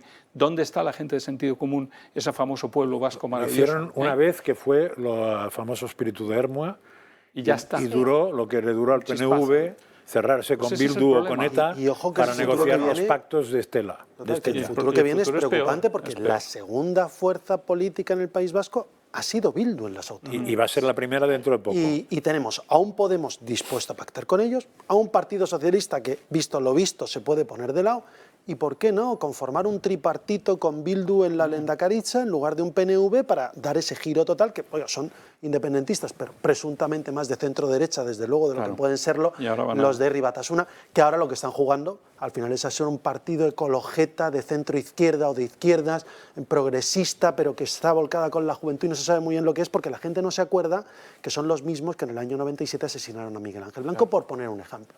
O a Tomás y Valiente o a tantos héroes de la democracia. Pero que muestre su valentía el pueblo vasco enfrentándose a esto. Eso es lo que hace falta. Lo hizo una vez y duró poco. Lo tiene que hacer. Duró hasta el pacto de Estella. Si cree en sus valores, tiene que hacerlo. Luego los socios del Gobierno nos encontramos con que el Ministerio de Igualdad adjudica un nuevo contrato de casi 15.000 euros para investigar los comportamientos de vida y resiliencia frente a la emergencia climática. De esta forma, Irene Montero estudiará los estilos de vida sostenibles de hombres y mujeres ante el cambio climático. No sé si lo recordarán, pero hace unos meses también aquí en Crónicas de Manicomio contábamos cómo Montero había encargado un estudio también valorado en 12.000 euros para analizar los fenómenos naturales desde la perspectiva de género. Pese a su preocupación por el medio ambiente, luego la ministra no tiene ningún reparo en recurrir al Falcon para sus viajes, pese a la evidente repercusión ambiental que estos puedan generar, como ocurrió con el ejemplo que tenemos muy reciente, muy polémico y muy cercano, con el viaje a Nueva York, donde desplegó toda su agenda feminista. Siempre salen unas cifras que no exigen concurso.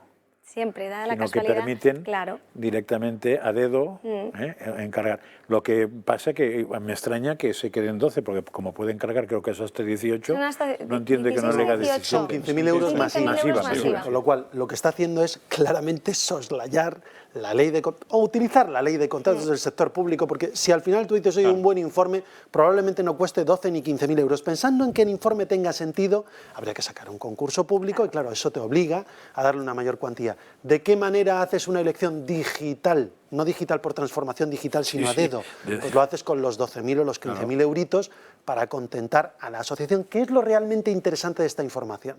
No solo el informe absurdo, sino quién lo va a hacer.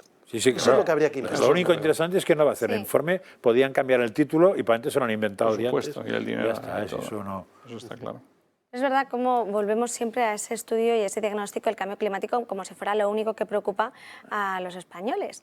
Y bueno, por ver que es que ya me voy a quedar sin tiempo, se me ha quedado en el tintero el tema de Kirchner y todas esas protestas que ha habido en Argentina frente a su casa. Pero esto ya lo contaremos mañana, si no esta tarde en la redacción abierta con Xavier Horcajo o esta noche Alba Vila en El Gato al Agua. Disfruten mucho del día de hoy. Si no han llegado al trabajo, pues sigan descansando las vacaciones y mañana volvemos a las 12. Pasen muy buen día.